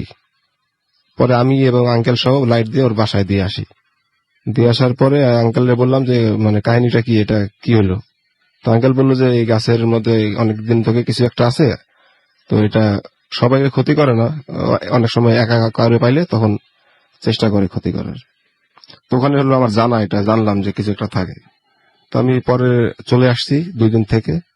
তো পরের মাসে আমরা বন্ধুরা মিলে যাই ওখানে, একটা অনুষ্ঠানে যাই আর কি আঙ্কেলের বাড়িতেই। তো যাবার আমরা গেছিলাম লঞ্চে, মোটরসাইকেল নিয়ে গেছিলাম লঞ্চে। তো সবাই টায়ার্ড ছিলাম মোটামুটি। সকালে নামছি, ওখানে নামার পরে আমরা বাড়িতে যাওয়ার পরে মোটামুটি সবাই রেস্টে আছি আর কি। রেস্টে থাকার পরে রাতে আপনারা ওখান থেকে ঘটনাটা বলেন প্লিজ, মাঝখানে ঘটনাগুলো শুনতে চাই না আসলে। আপনারা ওখানে গেলেন এবং সেখানে গিয়ে আপনারা ওই ঘটনাটা সব বন্ধুদেরকে, ওইটা ওই যে সন্ধ্যার পরে, ওইটাও আপনার প্রায় 9টার দিকে। তো গাছের নিচ দিয়ে হাঁটাহাঁটি করতেছিলাম, অন্ধকার তো ভালোই লাগতেছিল। হাঁটাহাঁটি করার সময় গাছের নিচেই সবাই মিলে দাঁড়ায় আমি সেই ওই পিচ্চির কাহিনীটা বললাম যে এই ঘটনা কিছুদিন আগে ঘটছিল, আমি জানি যেখানে কিছু একটা থাকে গাছের মধ্যে। তো ওরা এর মধ্যে এখানে ফারুক আছে, হোসেন এবং মুন্না নামে আরেকজন, 3জন, আমি সহ 4 জন। তো ওরা এটা শোনার সাথে সাথে উড়াই দিল আর কি, বললো যে এটা কিছু না, আমরাই তো বড় ভূত, আমাদের থেকে বড় আর কে আছে। এটা ফারুক বলছিল, আমার সাথেই আছে এখানে। তো ফারুক বলছিল যে এটা ভূত পেতনি ভুয়া, আমি তো বড় ভূত, আমার থেকে বড় ভূত আর কে আছে। এর মধ্যে সবাই মোটামুটি শয়তানি করলাম গাছের নিচে দাঁড়ায়। এমনকি আমি ওখানে মোবাইলে টর্চ দিয়ে লাইট মারছি গাছের আগার মধ্যে। তো মোটামুটি শয়তানি করার পরে রাতে খাওয়া দাওয়া শেষ করে ঘুমাবো। তো সবাই ঘুমাইছে উঠানে বাইরে আর কি, গরমের দিন ঘরের ভিতরে কেউ ঘুমাবে না, অনেক গরম। তো বাইরে ঘুমানোর সময় আমি আবার মশারি টানাইছি, এতে মশারি হালকা করে টানাইছি প্লাস্টিকের চেয়ারের মধ্যে। তো মোটামুটি ঘুমানোর জন্য সবাই শুয়ে পড়ছি। আমরা তো ঢাকাতে ঘুমাই অনেক দেরিতে, ওখানে ঘুমাইছি তখন বাজে 11:30 মতো। তো ঘুমানোর সাথে সাথে ঘুম চলে আসছে, প্রায় 10 থেকে 15 মিনিট এর মধ্যে ঘুম চলে আসছে, এবং সবার একসাথে। এটা কোনো সময় আমি দেখি না যে একসাথে কেউ ঘুমাইছি, আমরা অনেকে ঘুমাইছি একসাথে। তো একসাথেই সবার ঘুম চলে আসছে।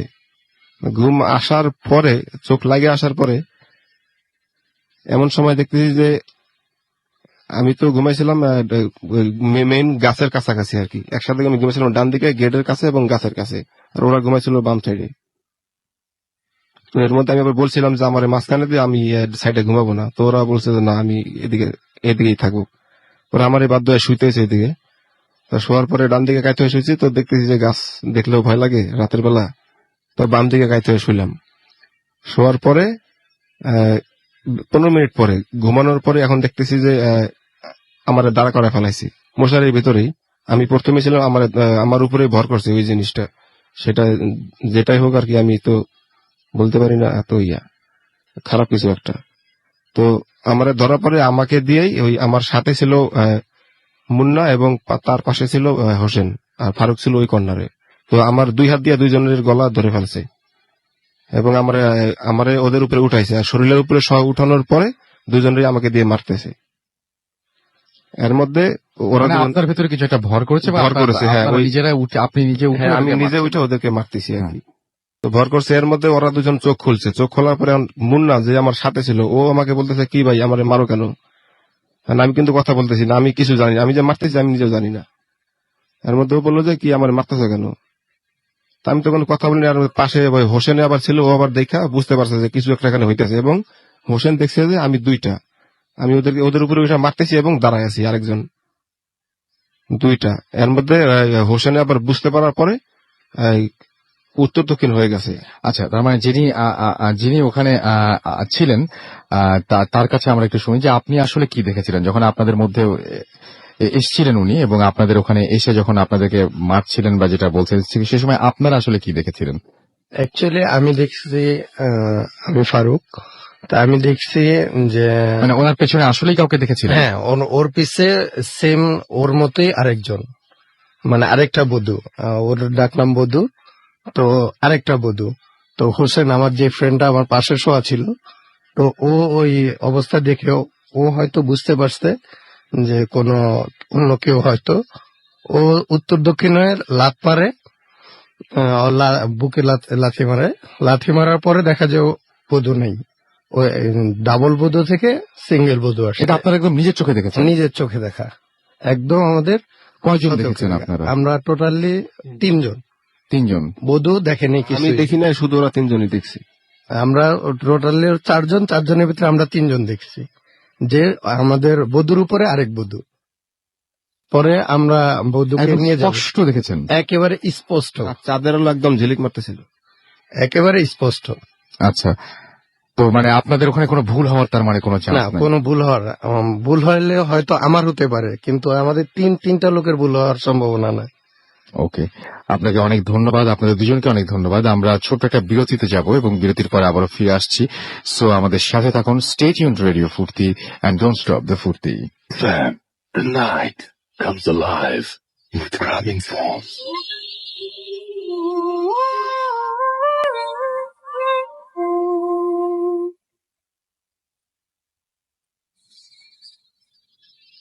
শুনছেন সবসময় রেডিও ফুর্তি 88.0 FM। আমি রাসেল আছি সাথে, এবং আমার সাথে রয়েছেন আজকের অতিথিরা। আপনাদের সবাইকে আরো একবার স্বাগত জানাচ্ছি ফুট FM এ, এবং আশা করছি যে ঘটনাগুলো হচ্ছে তার মধ্যে বেশ কিছু ঘটনা আপনাদের ভালো লেগেছে। দেখা যাক পরের ঘটনাগুলো কেমন যায়, আশা করছি আপনাদের আনন্দ দিতে পারবো। আর এই মুহূর্তে আমি দেখতে পাচ্ছি যে বেশ কিছু কমেন্টও আপনারা করছেন ফেসবুকে। দিনার আমাদের কমেন্ট করেছেন, রেগুলার আমাদের এখানে কিন্তু তিনি ঘটনা নিয়ে আসেন। তিনি কমেন্ট করেছেন যে লাস্ট স্টোরিটা অনেক তার কাছে ভালো লেগেছে। আমাদেরকে পলাশ সরকার আমাদের SMS করেছেন, এবং আমাদেরকে এখানে SMS না, এখানে তারা কমেন্ট করছেন। এছাড়াও সাদিয়া ইসলাম আমাদেরকে কমেন্ট করেছেন এবং লিখেছেন এই গল্পটা অনেক সুইট। ও মাই গড। আচ্ছা, আমাদেরকে লিখেছেন ফারহান মাহমুদ, লিখেছেন যে বাবু ভাইয়ের ঘটনা শুনে খুবই ভয় পেয়েছি, ঘটনা খুব ভালো হয়েছে। ওকে, এছাড়াও আমি দেখতে পাচ্ছি আখি চৌধুরী সহ আরো অনেকে এখানে কমেন্ট কমেন্ট করেছেন।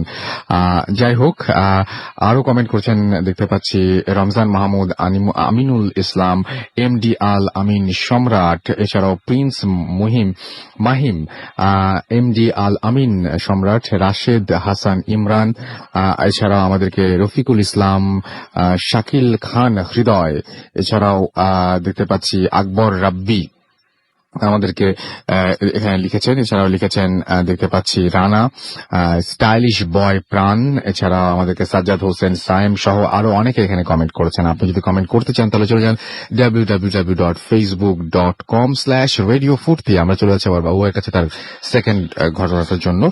আপনার সেকেন্ড ঘটনা বাবু ভাই প্লিজ। হ্যাঁ রসুল ভাই, এই কাহিনীটা অ্যাকচুয়ালি আমি শুনেছি এমন একজনের কাছ থেকে, আর সে নামটা শেয়ার করেনি, নাম বলতে মানে আমার কাছে শেয়ার করেছে, বাট শেয়ার করতে নিষেধ করেছে। এন্ড এটা এমনই একটা জায়গা, এটা অনেকেই হয়তো দেখেছেন ঢাকা শহরে, এবং এটা নিয়ে অনেক কোয়েশ্চেন আছে যে এই ফ্ল্যাটটাতে মানুষ থাকে না। আচ্ছা, আমি বুঝতে পেরেছি। আমরা মানে শুরুই করেছিলাম ভূত এফএম ওইরকম জায়গার কোনো রাইট রাইট, এবং ওই ধানমন্ডির কোনো একটা জায়গা। রাইট রাইট, ওই সম্বন্ধে অনেকেই প্রশ্ন করে আমাকে যে ভাই এখানে কি ঘটেছে। তো এই জিনিসটা আমারও কিউরিয়াসিটি ছিল যে আসলে কি ঘটনা। তো খুঁজতে খুঁজতে একজনকে পাই যে ওই ফ্ল্যাটে মানে তার থাকার সৌভাগ্য বা দুর্ভাগ্য হয়েছিল, সে ওই ফ্ল্যাট মালিকেরই একজন রিলেটিভ। আচ্ছা আমি শুরু করি। হ্যাঁ জি প্লিজ। তো যে ঘন্টা বলেছে, ধরে নিলাম তার নাম এক্স, সে ওই ফ্ল্যাটে, আসলে এটা হচ্ছে তার মামার ফ্ল্যাট, তার সম্পর্কে মামা হয়। তো সে ওখানে মানে আর কি থাকে একদিন। ওনারা এখন বিদেশে থাকেন, যারা মূল মালিক তারা বিদেশে থাকেন। তো উনি ওই ফ্ল্যাটে ও থাকে, রানা মানে এক্স ওখানে থাকে। তো একদিন যেটা হয়, প্রথম রাতে, নাম কিন্তু বলেছি, এটা কিন্তু এক্স্যাক্টলি নামটা না, মানুষ যাতে মনে না করে। আচ্ছা যাক, তো যখন থাকে যখন সে ফ্ল্যাটটাতে ওঠে, তখন তার মনে একটা মানে আপনার ছিল যে এরকম যে এখানে থাকি, বলে মামা বলছে যে ফ্ল্যাটে মানুষ থাকতে সমস্যা, ভয় পায়, কি বা ভয় পায়, সে কিছু ঘটনা শুনছে আগে। অ্যাকচুয়ালি সে এটাকে উড়াই দেয়, সে বলে যে আমি কদিন থাকি, দেখি কি অবস্থা, মানে ফার্নিশ একটা ফ্ল্যাট সব রেডি।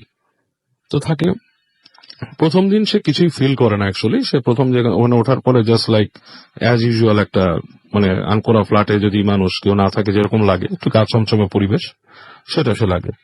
তো তবে সে একটা জিনিস খেয়াল করে যে বেশিরভাগ মানুষ তো লিফট দিয়ে ওঠে, সে সিঁড়ি বেয়ে বেয়ে উঠতো আর কি, ওখানে মানে ওই একটা চার্ম পাওয়ার জন্য যে কি কাহিনী।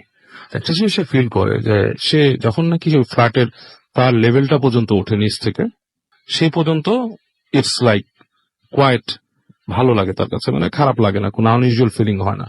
সে যখনই সিঁড়ি থেকে উপরের দিকে তাকায়, তখন তার কাছে একটা গা ছমছমানি একটা মানে ফিলিংস তার মধ্যে সে ফিল চলে আসে। যে ঘটনাটা কি, রাতের বেলা বিশেষ করে সব রুমে লাইট জ্বালানোর প্রয়োজন হয় না, সে ঢুকে রুমে দেখে যে রুমটাতে সে ছিল সেই রুমটায় লাইট জ্বালা থাকে। তো সে যখন থেকে ফিল করা শুরু করে, সেটা হচ্ছে একদিন রাতের বেলা সে এরকম শুয়ে আছে, তো তার মনে হচ্ছে যে ফ্যান চলছে, এসি অফ, ফ্যানের বাতাস হচ্ছে যথারীতি, ফ্যানের একটা শো শব্দ সেটা পাচ্ছে সে। তো শুয়ে আছে রাতের বেলা, হঠাৎ করে তার মনে হয় যে তার যে ওই রুমের যে গেটটা সেটা একটু নড়ছে। তো মনে হচ্ছে একটু সামনে আসে একটু পেছনে যায়, একটু সামনে আসে পেছনে যায়, এরকম একটু শব্দ তার কানে আসতেছে। তো অন্ধকার, সে রুমের মধ্যে আপনার জিরো পাওয়ারের বাল্বও লাগায় নেই। সে কি করে, আস্তে করে উঠে আস্তে করে যায় দরজাটার কাছে, দিয়ে দরজাটাকে টানে, দেখে দরজাটা যথেষ্ট ভারী, মানে এই ফ্যানের বাতাসে এটার একটু সামনে পেছনে হওয়ার কোনোই কারণ নেই। তো তারপরও সে একটু কনফিউশন থেকে সে করে কি, দরজাটাকে পুরো ঠেলে ছিটকা নিয়ে দেয়, সে এসে শোয়। তো এরপরে সে শুয়ে থেকে ফিল করে কি যে দরজাটার মধ্যে চাপ দিচ্ছে কেউ বাইরে থেকে, somebody is pushing the door, কেমন একটা মানে একটা মচমচ শব্দ হতে থাকে। তো খুব ভয় পায়, সে ভয় পেয়ে এক পর্যায়ে সে শুয়ে ঘুমিয়ে যায়। তো ঘুমিয়ে যায় যখন, একটা সময় সে হঠাৎ করে ঘুম ভেঙে যায়, ঘুম ভেঙে সে উঠে থেকে তাকায়, দেখে চারিপাশে মানে বেশ অন্ধকার রুমটা, জানলা দিয়ে হালকা আলো আসতেছে বাইরে, আচ্ছা আলো পর্দার ভেতর থেকে যেটা আসে, দেখে সে কেমন একটা বাজে ফিলিংস। রুমটা খুব ঠান্ডা, মানে মনে হচ্ছে এসি চলতেছে। সে তাকায় দেখে যে ঠিকই রুমের ভেতরে এসি চলতেছে, এসি কিন্তু সে চালায়নি, ফ্যান চলতেছে রুমে, ফ্যান চলতেছে, এসিটাও চলতেছে। তো সে তাকায়, এসির নাম্বার এটা দেখা যাচ্ছে। তো সে করে কি, তার মোবাইলটা খুঁজে বের করে হাতের কাছে সময় দেখার জন্য। তো যখন মোবাইলটা সে হাতে নেয়, হাতে নিয়ে মোবাইলের সুইচটা দেয়, লাইট জ্বলে ওঠে। তখন সে ফট করে ফিল করে যে লাইটটা মনে হচ্ছে তার পাশে একটা ফেসে রিফ্লেক্ট করছে, ও আচ্ছা। এবং এই ফেসটা এমনই একটা মানে কদর্য একটা চেহারা, হুম, ইটস লাইক এ ফিমেল, একটা হুম। মানে মহিলার চেহারা, এবং সেটা বেশ মানে আপনার রিঙ্কেলড, মুখের মধ্যে কোচকানো বলি রেখা ও। একটা ফেস, এবং মানে তার মনে হয়েছে জাস্ট তার ফেসের খুব কাছেই ফেসটা ছিল। খুবই আলোটা বয়স্ক মহিলা বয়স্ক মহিলা, এবং এবং মানে রিঙ্কল মানে ওই যে চেহারার মধ্যে ভাঁজগুলো দেখা ভাঁজ যাচ্ছে। হয়ে গেছে, এবং রাইট। এবং ফেসটা বেশ বড় আকৃতির, মানে ইটস নট মানে মানুষের চেহারা যতটুকু হয় তার থেকে অনেক বেশ বড় টাইপের একটা ফেস। এবং সে সাথে সাথে তার গুজবাম্প হয়, গুজবাম্প হওয়ার পর সে হট করে ফিরে তাকায়, দেখে চেহারাটা নাই, চেহারাটা সে দেখছে স্পষ্ট, এবং মনে করেন যে সে মারাত্মক রকমের ভয় পায়। সে ভয় পাওয়ার পর সে তাড়াতাড়ি উঠে যায়, উঠে রুমে লাইট জ্বালায়, রুম থেকে বেরোনোর সাহস পায় না সে, ওই রাতটা সে জেগে কাটায়। তখন সে নিজে নিজেকে প্রবোধ দেওয়ার চেষ্টা করে যে আজকে আসলে আমি কি দেখলাম। হুম, দিনের বেলা ভয়টা অনেকাংশেই কেটে গেছে। হুম, আর সে বারান্দায় গেছে, দেখতেছে যে মানে ছোট বারান্দার মতো আছে সামনে, দেখতেছে যে এমনি শহর, ব্যস্ত রাস্তা, সব রেস্টুরেন্ট আশেপাশে। এটা দেখে তার মনে আর ভয়টা আর থাকে না। তো মনে করে যে আমি তো অনেক ভয়ের কাহিনী শুনছি, হুম। এবং তার আগে মানে তার মামির কাছে নাকি সে শুনছিল, তার মামি ওখানে দেখেছিল যে একটা মহিলা হেঁটে গেছে, বেশ লম্বা আকৃতির, তার মামির কাছে শোনা কাহিনী আর কি, তার হুম।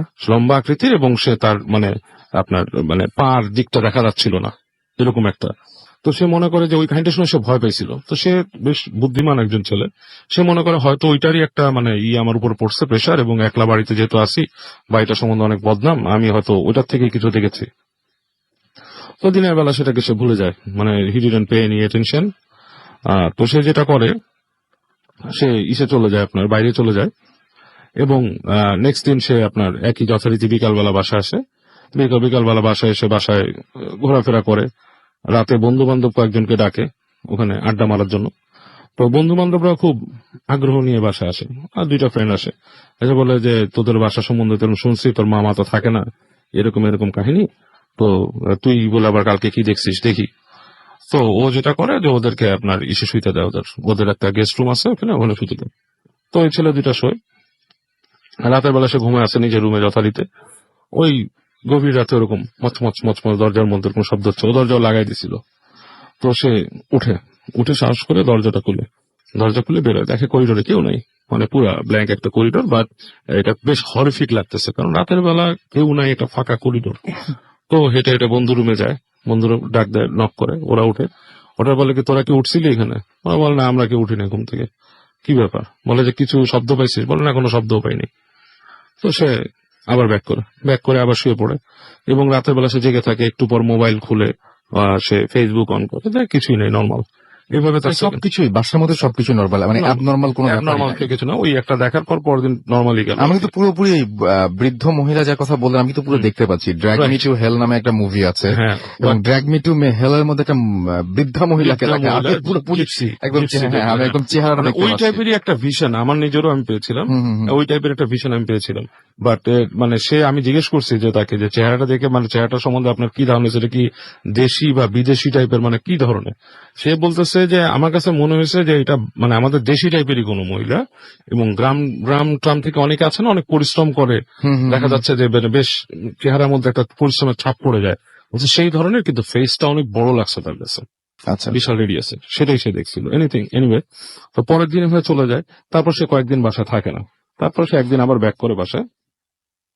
তো ওই দিন যখন ও শুয়েছে, তখন হঠাৎ করে মানে রাত তখন 1-2টা বাজে, ধুম করে ওই মেন দরজাটার মধ্যে, তাদের ফ্ল্যাটের মেন দরজাকে কিল দিচ্ছে, একদম ধুপ করে কিল দিচ্ছে। তো উঠে যাও, মনে করে কেউ আসছে কোনো ফ্ল্যাট থেকে, ও বলে কে কে কে, কোনো উত্তর নেই। তো কেউ উত্তর নেই, তো পিপল দিয়ে তাকায় দেখে কেউ নাই সামনে। তো গেটটা খুলে ও দেখে যে ওইখানে আপনার একটা বিড়াল, এই উপরে ওঠার যে সিঁড়িটা, সেটা যে ফার্স্ট ল্যান্ডিংটা আছে, সেখানে বসে আছে, তাকায় আছে, একদম কুচকুচে কালো রঙের একটা বিড়াল, এবং বিড়ালটা আপনার তাকে দেখে তাকায় আছে এক দৃষ্টিতে। তো বিড়ালটাকে দেখে ও মানে আপনার মানে সরায় দেওয়ার জন্য হুশিস করে, বিড়ালটা সরে না, ওখানে বসে আছে। তো ওর মধ্যে একটা জিদ চাপে, সে বিড়াল সরে না কেন।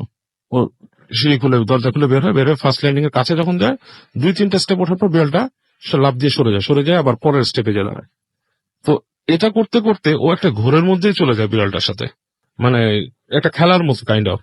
বিড়ালটা কি করে, কোনো শব্দ করতেছে না, কোনো ম্যাও করতেছে না, কিচ্ছু না, জাস্ট লাইক দ্যাট, একদম পুরো কুচকুচে কালো বিড়াল। এবং আমি ফার্স্টে মনে করছিলাম যে এই কালো জিনিসটা বিড়ালটা নিয়ে সে মানে এটা কি মানে কোন রকম মানে অতিরঞ্জিত করতেছে কিনা বা সামথিং লাইক দ্যাট। পরবর্তীতে আমি ওর কথায় বুঝছি যে সে কিছুই এটা অতিরঞ্জিত করে নাই, যা দেখেছে তাই যা দেখেছে বলছে। সেটাই। এবং আপনার কালো বিড়াল অনেকেই দেখে এরকম, হ্যাঁ, আচ্ছা। অনেকেরই কিন্তু এরকম এক্সপিরিয়েন্স আছে। এনিওয়ে, তো উঠতে উঠতেও যেটা হয় যে একদম বিল্ডিং এর ছাদে চলে যায়। হ্যাঁ, ছাদে চলে যায়। টিন দিয়ে বানানো দরজা ছিল, টিন অ্যান্ড আপনার ওই কাঠের ফ্রেম দিয়ে করা দরজা আর কি। হুম। ও দেখে তো হাট করে খোলা দরজাটা। আচ্ছা। তো দরজাটা যেহেতু খোলা, সে উঠে যায়, বিড়ালটাও ছাদে চলে গেছে। তো ও উঠে যায় দেখে বিড়ালটা ঠিক ছাদের মাঝখানে যে দাঁড়ায়। হুম। ও যখন এইবার বিড়ালটাকে আপনার মানে ভয় দেখাতে গেছে কাছে, যে বিড়ালটা উল্টা তার দিকে দৌড় দিয়ে আসে, উল্টা তার দিকে খুব সুইফটলি র্যান করে আসে। এবং এইটাতে সে হঠাৎ করে সে প্রচন্ড ভয় পায়। সে করে কি, মানে আপনার ব্রেক মতো খেয়ে সে মানে লাথি মারতে যায় বিড়ালটাকে। যখন লাথি মারতে যায়, বিড়ালটা আপনার ফুস করে একটা শব্দ করে দূরে চলে যায়। এবং তার সাথে কিছুক্ষণ এই খেলাটা খেলতেছে বিড়ালটা, কিছুক্ষণ ধরে এরকম খেলা খেলতেছে। এই পর্যায়ে পিছনের যে দরজাটা, হঠাৎ থেকে ধাম করে দরজাটা একটু ঠেলা মারছে, দরজাটা দিয়ে আপনার ওই পাশের দেওয়ালের সাথে বাড়ি খাইছে। তো ও এবার সিরিয়াস রকমের ভয় পেয়ে যায়। ছাদের মধ্যে একা, গভীর রাত, আলো নাই, এবং এই বিড়াল একটা দরজাটার দিকে যখন তাকাচ্ছে, তাকে দেখে বিড়ালটাও নেই সেখানে।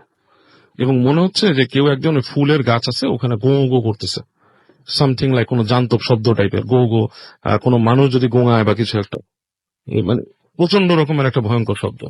আর সেই সময় নাকি সে দেখে আরো কয়েকটা বিড়ালের মতো কান্না, যেটা নাকি আপনার কোনো বাচ্চা গভীর রাতে কানলে যেরকম শব্দ হয়, মানে খুব করে কানলে সেরকম।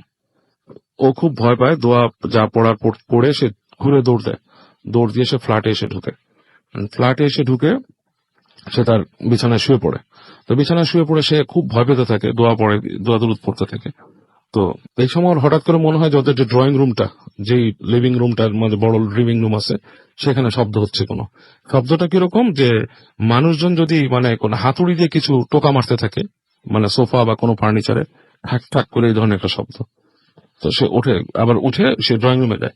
ড্রয়িং রুমে যে সেটা দেখে, আবছা অন্ধকারে, পেছনে জানলা ছিল, জানলা দেখতেছে একটা কালো ছায়ার মতো বেশ উঁচু অবয়ব, মানে আপনার বেশ লম্বা, 6-7 ফিট এরকম একটা অবয়ব। মানে এটা মানুষ হিসাবে পুরোপুরি এটাকে সে ডিটেক্ট করতে পারতেছে না, বাট ওরকম একটা অবয়ব দাঁড়ায় আছে। এবং সে যখন দরজার সামনে এসে দাঁড়ায়, তখন একটা হালকা মানে গলায় খিক খিক টাইপের একটা হাসির মতো শব্দ শুনে, এবং দেখা অবয়বটা চলে আসছে সামনে। And then he can not recall anything, মানে আর কিছু সে মনে করতে পারে না, সে ফেইড হয়ে যায় ওখানে। এবং সে যখন তার হুঁশ ফিরে, তখন দেখে ওখানে আজান হচ্ছে, ফজরের আজান, ভোর হয়। সে উঠে ওই সময় বাসার থেকে বের হয়ে যায়। সে আপনার সোভানবাগে একটা আছে, একটা বিরিয়ানির দোকান আছে, ওখানের কাছে যায়, যে কিছুক্ষণ সে চিল আউট করার চেষ্টা করে। আশেপাশে দেখে ফেরিওয়ালা চা আনছে ভোরবেলা, সে চা খায়। তাকে সে ওই বাড়িটার ব্যাক করে না। তো ও যেটা বলে, মানে ওকে তো ম্যানেজ করছিলাম আমি খুঁজে ওই স্পেসিফিক জায়গাটা সম্বন্ধে জানার জন্য। বলে ভাই সিরিয়াস টাইপের ঘাপলা আছে ওই ফ্ল্যাট। আমার মামা কেনার পরেও মানে সে ওই বাড়িতে ওই কিছুদিন ছিল, থাকে নাই। কারণ মামারা থাকতে যেটা হইতো, যেটা ও বলল, ওই বাড়িতে নাকি ড্রেসিং টেবিলে ওর মামি ঘুমায় আছে, সকালবেলা দেখতো ড্রেসিং টেবিলের মধ্যে হাতের ছাপ, এরকম মানে হাতের ছাপ ড্রেসিং টেবিলে আনে, বেশ বড় বড় হাতের ছাপ ড্রেসিং টেবিলে থাকতো। তারপর জিনিসপত্র যেটা থাকতো, একটা জিনিস ধরেন রাতে এখানে কিছু রেখে ঘুমাইছে, ওইটা ওখান থেকে নাই, দূরে কোথাও। আর সবচেয়ে ডিস্টার্ব করতো ওই বাসাতে নাকি যখন ইবাদত করতে যেত তখন। এবং পরবর্তীতে সে ফাইন্ড আউট করছে যে ওই যে নিচ থেকে যখন ওই ফ্ল্যাট পর্যন্ত উঠতো, সেটাতে কোনো সমস্যা হইতো না কেন? কারণ হচ্ছে নিচের যতগুলো মানুষ আছে তারা নাকি তাদের বাড়ি বন্ধ করছে, মানে বন্ধ করে দিছে। ও আচ্ছা, এই জন্য কিছু জায়গায় আলো জ্বলে, কিছু জায়গায় আলো জ্বলে না, বন্ধ করে সে ওই জায়গাটা করছে। ওদের ফ্ল্যাট থেকে অনওয়ার্ডস উপরের দিকে অনেকেই করেনি। এবং তার যে মানে যে মালিক ছিল, সে he is not actually very good believer or something, he doesn't pay attention to this. এটার উপর তার বিশ্বাস খুব বেশি সে নাই। তো সুতরাং সে এগুলাকে অনেকটা নর্মাল কজ হিসেবেই দেখে। হ্যাঁ, অবভিয়াসলি অনেকে কোটি কোটি টাকা ইনভেস্ট করে কিছু করলো, অনেকেই নর্মাল কজ হিসেবেই দেখে এগুলো। তো সে এর জন্য সেগুলো কেয়ারও করে নাই, বদ্ধ করতে হবে বা কি। আর আরেকটা ব্যাপার হচ্ছে, আপনি যদি নিজে বিশ্বাসী না হন, আপনাকে আরেকজন বিশ্বাসী মানুষও বন্ধ করলে কাজ হবে না। এটা ইউনিভার্সাল ট্রুথ। রাইট, আমরা অনেক ধন্যবাদ জানাচ্ছি আপনাকে। আমরা পরবর্তী আরেকজন আছেন, তার ঘটনা শুনবো, তবে তার আগে একটা ছোট্ট বিরতিতে যেতে হবে আমাদেরকে। বিরতির পরে আবারও ফিরে আসছি আপনাদের কাছে, আমাদের সঙ্গে থাকুন। তার আগে একবার ছোট্ট করে জানিয়ে দিই, যদি আমাদের SMS করতে চান তাহলে নিয়মটি হচ্ছে মোবাইলের মেসেজ অপশনে গিয়ে টাইপ করুন ফুর্তি, FORTI ফুর্তি, স্পেস দিয়ে লিখুন আপনার নাম, স্পেস দিয়ে আপনার মেসেজ পাঠিয়ে দিন 9840 নাম্বারে। যদি আমাদের ইমেল করতে চান তাহলে আমাদের ইমেল অ্যাড্রেসটি হচ্ছে bhutfm@radiofurti.fm, which is BHWTFM@RADIOFORTI.FM। আর যদি ফেসবুকে আমাদেরকে কমেন্ট করতে চান তাহলে আমাদের ফেসবুকের অ্যাড্রেসটি হচ্ছে www.facebook.com/radiofurti। চলে যাচ্ছে একটা ছোট্ট বিরতিতে, বিরতির পরে আবারও ফিরে আসবো। আমাদের সাথে থাকবেন, কোথাও যাবেন না। স্টে টিউনড টু রেডিও ফুর্তি and don't stop the ফুর্তি। Night comes alive with rhyming form.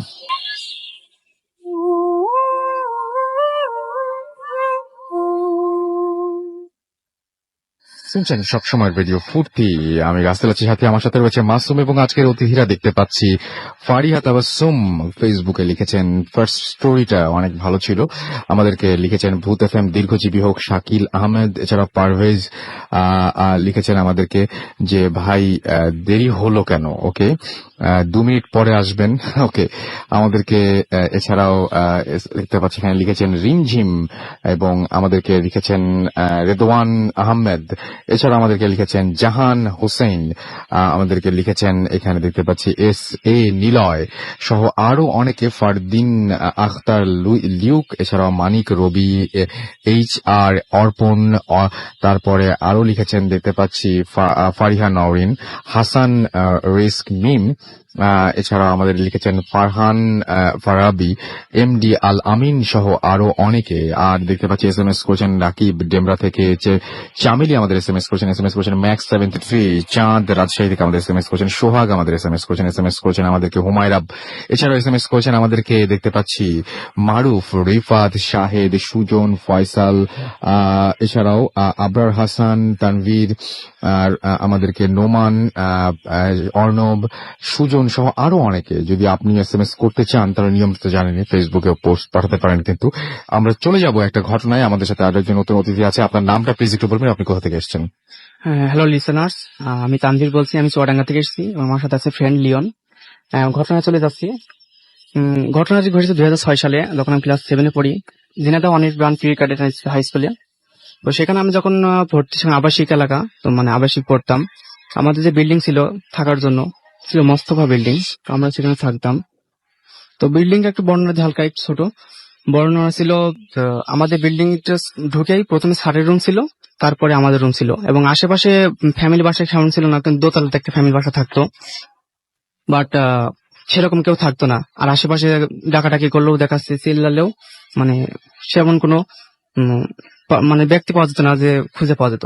তো ক্লাস টাইমে আমাদের ছিল যে রুমে আসার সময়, মানে পড়ার সময়, সন্ধ্যার পরে রিডিং টাইম ছিল, পড়ার পরের সময় কেউ রুমে আসলে স্যাররা খুব পানিশমেন্ট দিত, যার কারণে কেউ ভয়ে আসতে পারতো না। তো সেদিন আমার অসুস্থ থাকার কারণে আমি স্যারের কাছ থেকে ছুটি নিয়ে আমি রুমে এসে আমার শুয়ে থাকি। তো যথারীতি যেভাবে শুয়ে থাকি, প্রায় 7টা কি 7:15-20 বাজে এমন। তো থাকার পরে হঠাৎ মানে একটা ছেলে আসে, মানে সে আবার অনেক ভৌতিক টাইপ, মানে স্যার ভূতে অনেক ভয়। তার নাম আবু বয়দা নামে একটা ছেলে থাকে। তো সে দেখি দৌড়াতে দৌড়াতে এসে রুমে আসে এবং কিছু নিয়ে চলে যায় তাড়াতাড়ি। তো আমি তাকে ডাকার পরও সে আর সাড়া দেয় না, কারণ স্যারে যেহেতু পানিশমেন্টে ভয়, সে তাড়াতাড়ি চলে যায়। তো ঘটনাটি শুনে আমার মিনিমাম 15 মিনিট পর থেকে আমি মানে অসুস্থ ভাই বেডে শুয়ে আছি। তো কিছুক্ষণ পরে আমি নোটিস করি যে আমার দোতলা ছাদে কেউ জুতা পায়ে দিয়ে হাঁটতেছে, মানে জুতা মানে পায়ে ঘষে ঘষে হাঁটতেছে। তো এটা পরে আস্তে আস্তে আমি ফিল করি হয়তো উপরে কেউ হাঁটতেছে এরকম। তো কিছুক্ষণ পরে দেখি ফিল করতে পারি যে এটা শব্দটা আস্তে আস্তে আমার পাশের রুমের শব্দটা আছে, মানে আমার পাশের রুমে কেউ এরকম এভাবে হাঁটতেছে। তো আমি ভাবি হয়তো কি এরকম একটা আন্দাজ, এরকম একটা আমার হয়তো হ্যালোজিনেশন হতে পারে যে এরকম হাঁটছে। তো এটা আস্তে আস্তে ক্রমিক গ্রাজুয়ালি এতটা বাড়ছে মারাত্মক যে আমার মাথা ঘোরা দিয়ে হাঁটতেছে। তখন আমার ভয় লাগতেছে যে এরকম হঠাৎ কে হাঁটতেছে। তো আমি ভয়ে আসি। তো আমার মাথার উপরে যে পাশে যে টেবিল আছে, মানে বই রাখার, ওখানে পানির বোতল থাকে, অনেক কিছু থাকে। এবার হাঁটতেছে যাইতেছে, আমি ফিল করতে পারছি যে আমার পাশে কেউ, আশেপাশে কেউ আছে, বাট আমি সে দেখতে পারতেছি না। তো হঠাৎ কিছুক্ষণ পরে আমার দেখি যে টেবিলের পরে এরকম মিনিমাম 10 মিনিট 15 মিনিট কেটে গেছে। তো কিছুক্ষণ পরে দেখি আমার মাথার গোড়ার উপর থেকে আমার পানির বোতলটা নিয়ে গেছে। এটা আমি ফিল করতে পারছি যে আমার বোতলটা নিয়ে গেছে, নিয়ে পাশের রুমে যে পানিটা খাইতেছে বা ফেলতেছে, এরকম ফিল হচ্ছে। তো তারপরে আমি অনেকক্ষণ ধরে এরকম পানি ফেলতেছে, আমি ভাবছি যে হয়তো কেউ হবে, মানুষ না হয়তো এরকম পানি ফেলতে পারবে না। তো এবার আমার দেখছি আমি বুঝতে পারছি যে আমার রুমের দিকে আসতেছে এবং আমার আমার পড়ার টেবিল ওখানে রাখবে হয়তো। তো কিছুক্ষণ পরে আমি যখন চলে আসতে কাছে, তখন আমি ডিসিশন করলাম যে আসবে তাকে যদি আমি জোরে যদি ধমক দিতে পারি তো হয়তো সে ভয় পেতে পারে, তো তাহলে হয়তো আমার হ্যালুসিনেশনটা কেটে যেতে পারে। তো কিছুক্ষণ পরে আমি যখন নোটিস করলাম যে তখন আমি এটা ফিল করলাম পুরোপুরি যে সে হাঁটছে এবং আমার টেবিলের উপর জোরে বোতলটা রাখলো এবং আমি তাকে ধমক দিলাম, বাট দেখি বোতলও নাই, সে মানুষও নাই। তখন তো আমি এতটাই ভয় পেয়ে গেছি যে আর বলার কথা নাই। যে তখন তো পুরো ফিল করছি যে এটা আসলে মানুষ নাই, এখানে নিশ্চয়ই কোনো গন্ডগোল আছে। তো এরকম আমি ভয় পাওয়ার পরে আমি তো আর উঠতে পারতেছি না বেড থেকে, তখন একেবারেই ভয়ে। তো কিছুক্ষণ পর ফিল করছি যে হঠাৎ করে সন্ধ্যার পরে বিদ্যুৎ লোডশেডিং তো হয়, তো লোডশেডিং যে হয়েছে, তো এবার তো ভয় আরো বেশি পেয়ে গেছি। তো এবার একটা আমার কাছে ম্যাচ ছিল মোমবাতি জ্বালানোর জন্য, অনলি 2টা কাঠি ছিল। তো 2টা কাঠির মধ্যে একটা কাঠি বের করে রেখে দিয়েছি। তো হাঁটার তীব্র কিংবা মানুষের যে চলাচল হেলানোর এটা খুব মারাত্মক বেড়ে গেছে। তো এটাতে আমি ভয়ে তখন দেয়াল পানে মুখ ফেলে বসে আছি, শুয়ে আছি। তো এভাবে বাড়ি যাওয়ার পরে আমি তো তখন মনে হচ্ছে আমার পাশে কেউ নিঃশ্বাস ফেলতেছে, কেউ ঘুরতেছে, কেউ চলতেছে। তো তখন আমি ডিসাইড করলাম যে কেউ এখান থেকে মুক্তি পেতে হবে, কারণ এখানে হয়তো আগামী 2 ঘন্টার মধ্যে এখানে কেউ আসবে না। তো আমাকে চিল্লাচিল্লি করে অনেক চিল্লাছি, বাট কেউ শুনতে পায় নাই। তো তারপরে ডিসাইড করলাম যে এখান থেকে বেরোতে হবে যে করেও। তো আমি অনেক কষ্ট চোখ বন্ধ করে বিছানা থেকে উঠেছি, উঠে একটা রুম পার হয়ে তো আমাকে বাইরে বেরোতে হবে। তো আমি যে বেরোবো সেরকম মনে হচ্ছে না, আমার পিছনে কেউ টেনে ধরতেছে আমাকে। তো হঠাৎ করে আমি ফিল করলাম যে যাই হোক, আমি আল্লাহর নাম নিয়ে আমি এখান থেকে দৌড়ে বেড়ে যাব, সেটা আল্লাহ যা করে। তো যেরকম চোখ বন্ধ করে যাব, মনে হচ্ছে যেন সামনে কেউ আমার দাঁড়াচ্ছে পথ আগলে। তো তারপরেই চোখ কান বন্ধ করে দৌড় দিছি, এক দৌড়ে বাইরে বেরোয় গেছি। বের হয়ে তো মনে হচ্ছে যেন চোখ মুখ ঘোলা হয়ে নিজে স্বাভাবিক হওয়ার চেষ্টা করলাম এবং স্যারকে জিজ্ঞেস করলাম যে আমার কাটানোর জন্য যে কেউ রুমে গেছিল কিনা। তো স্যার বললো যে না, সেরকম তোকে রুমে যায়নি, তোমার রুমে তো হয়তো কিছু হয়েছে। তো তারপর দিন থেকে আমার প্রচুর জ্বর আসছিল এবং যে জ্বরটা 10 দিন মতো ছিল, এবং পরবর্তীতে আম্মু এসে আমাকে হয়তো বাসায় নিয়ে যে ট্রিটমেন্ট দিয়ে এবং কবিরাজ থেকে বলছিল যে এটা অবশ্যই কিছু ছিল। আপনাকে অনেক ধন্যবাদ। আপনি চুয়াডাঙ্গা থেকে অনেক কষ্ট করে এসেছেন, আপনাকে অনেক ধন্যবাদ।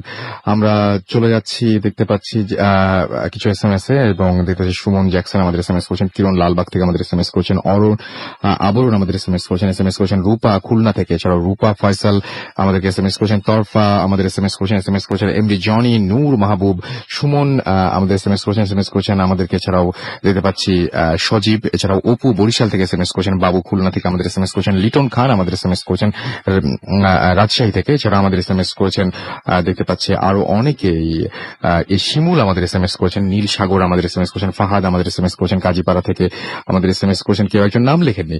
যাই হোক, আমরা আরো দেখতে পাচ্ছি আমাদের এখানে কমেন্টও করেছেন অনেকেই, যেমন হচ্ছে স্বপ্নীল নায়না আমাদের SMS করেছেন, এখানে কমেন্ট করেছেন শহীদুল ইসলাম হেভেন, সাইফুল আমাদের এখানে কমেন্ট করেছেন দেখতে পাচ্ছি সম্রাট, এছাড়াও উপল কুমার, RJ গালিব, অ্যাঞ্জেল পিয়া